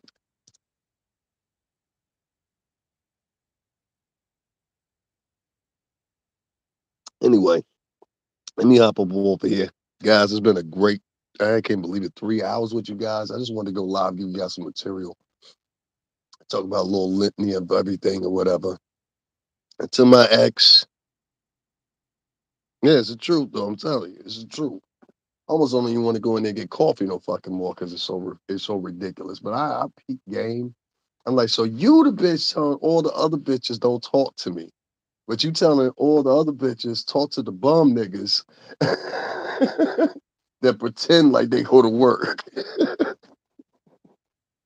It's some funny shit. Yeah, it's some funny shit. Listen, guys, make sure you hit up the Cash App. You support me. $STRINGERBELL80. I just wanted to go live with you guys. Links in the description box. There's also a link in the pinned comment section. Hit the like button if you haven't. Also, make sure you go check out. I was live at the Trump arraignment the other day, Tuesday. Go check out that footage. For some reason, it's not getting a lot of views. Thank you very much, Lisa. I meant thank you. No problem, Maya. And that's a beautiful name too. Are you Ethiopian? Let me know if you either Ethiopian or Sudanese, right? Mayat? That sounds like a Sudanese name. I don't know. Maybe hopefully she'll hear me and write it down later. But thank you, Mayat. But yeah, $ STRINGERBELL80. I know I only mentioned it like what 3 times in the 3 hours times, man. I don't be on that. But guys, I want you to make sure you check out that arraignment. I'm gonna throw up a clip later on of the interaction I had there that I keep talking about, so you guys can watch that and see that. See it like, tú eres la cubana. Diablo. Ay, ¿cómo tú estás, mujer? La mujer, la reina, la cubana. Ok, está bien, está bien, está bien. Mayat. Huh. Esa es la tola la cubana, ¿huh? Tú eres la negrita, ¿no? Ah, dominicana. Se tuvieron un 12, tú sabes. Ahora, tú sabes. Ahora tú sabes, so, tú eres la madre dominicana, la padre en el cubano, tú sabes. Ese 12, tú sabes. Los 12 mareno. Sí, tú sabes, es todo negrito, negrito, negro, chévere. Ajá. Yo soy el mareno, yo soy mareno, pero americano, entonces a veces era cubano. El la padre era cubano, entonces a veces negro, el chocolate. De eco, tú sabes. Íbaro, como siempre. Anyway, guys, let me get up off here. Make sure you come back, my yacht. Okay? Make sure you come back. Make sure you come back. Great. I got some Cubans in here now. That's good. Where you live at? You live in Jersey? Oh, yeah, in Mexicano. At least I know you're Spanish because I say, bésame, bésame, bésame siempre la gente. Siempre, siempre. Tiene novio. Las 12 mujeres, Lisa el Mayat. No tiene novio. Encantada. Ay, tú sabes. I love my Spanish people. Anyway, listen, guys, I'm out of here. I'm getting tired. I'm gonna smoke a cigarette. I'm going to sleep. And I will talk to you guys tomorrow. You live in West Palm Beach. That's right. You did say that too. Fucking Florida, man. I love Florida, hate Florida, but love Florida, but hate Florida. Don't let those fucking palm trees fool you. You know? Where do you live at, man? Where do you live at? You live in Florida or you live in Jersey? People don't know there's a huge Cuban community. No tengo novio. No tengo novio. No tengo novia. Esto es porque yo hablo, pero la mujer yo tiene por el momento 7 años. Yo no tengo novia. West Coast. Well, holler at me and let me know. I appreciate you coming in. That's weird because there's not a lot of Cubans on the West Coast at all. So yeah, you definitely transplanted. There's not even a lot of Dominicans on the West Coast. Jersey has a huge Cuban community. Like it is so many Cuban people in Jersey. It's like ridiculous. Like everywhere. Like you go to the next couple and then like the thing about it is they're not like all white Cubans either. You know what I mean? Most of them are black Cubans. Yeah, exactly. No, not a lot at all. So like they're mostly like all black Cubans. So it's like it's like you feel like you know what I mean? Like, yeah, chill. But like I say Jersey and Queens, and then after that it would be Bronx. Your best friend's where her husband from? Where's her husband from?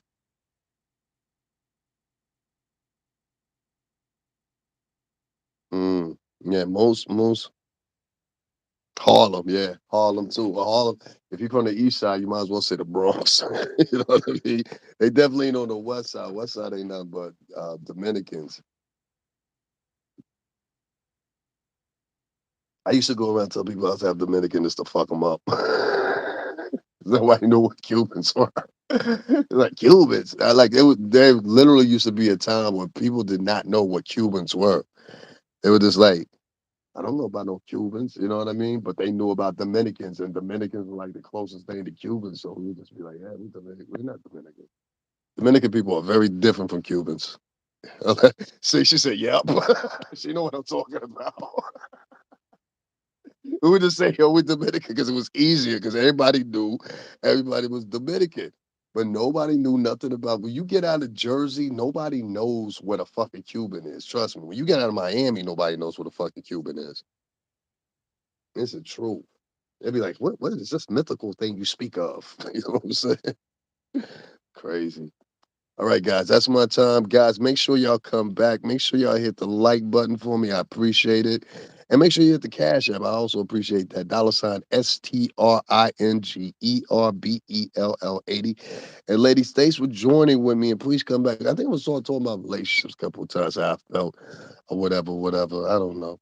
And to my ex out here, um, I will always love you, sweetheart. And I hope you're doing well. And whether I never see you again or do, that's up God to decide. I wish you well either or, and I'm sorry for everything that happened between us. All right. Thank you, Mayad. I appreciate it. So, bendición, mi corazón. Buenas noches, la gente.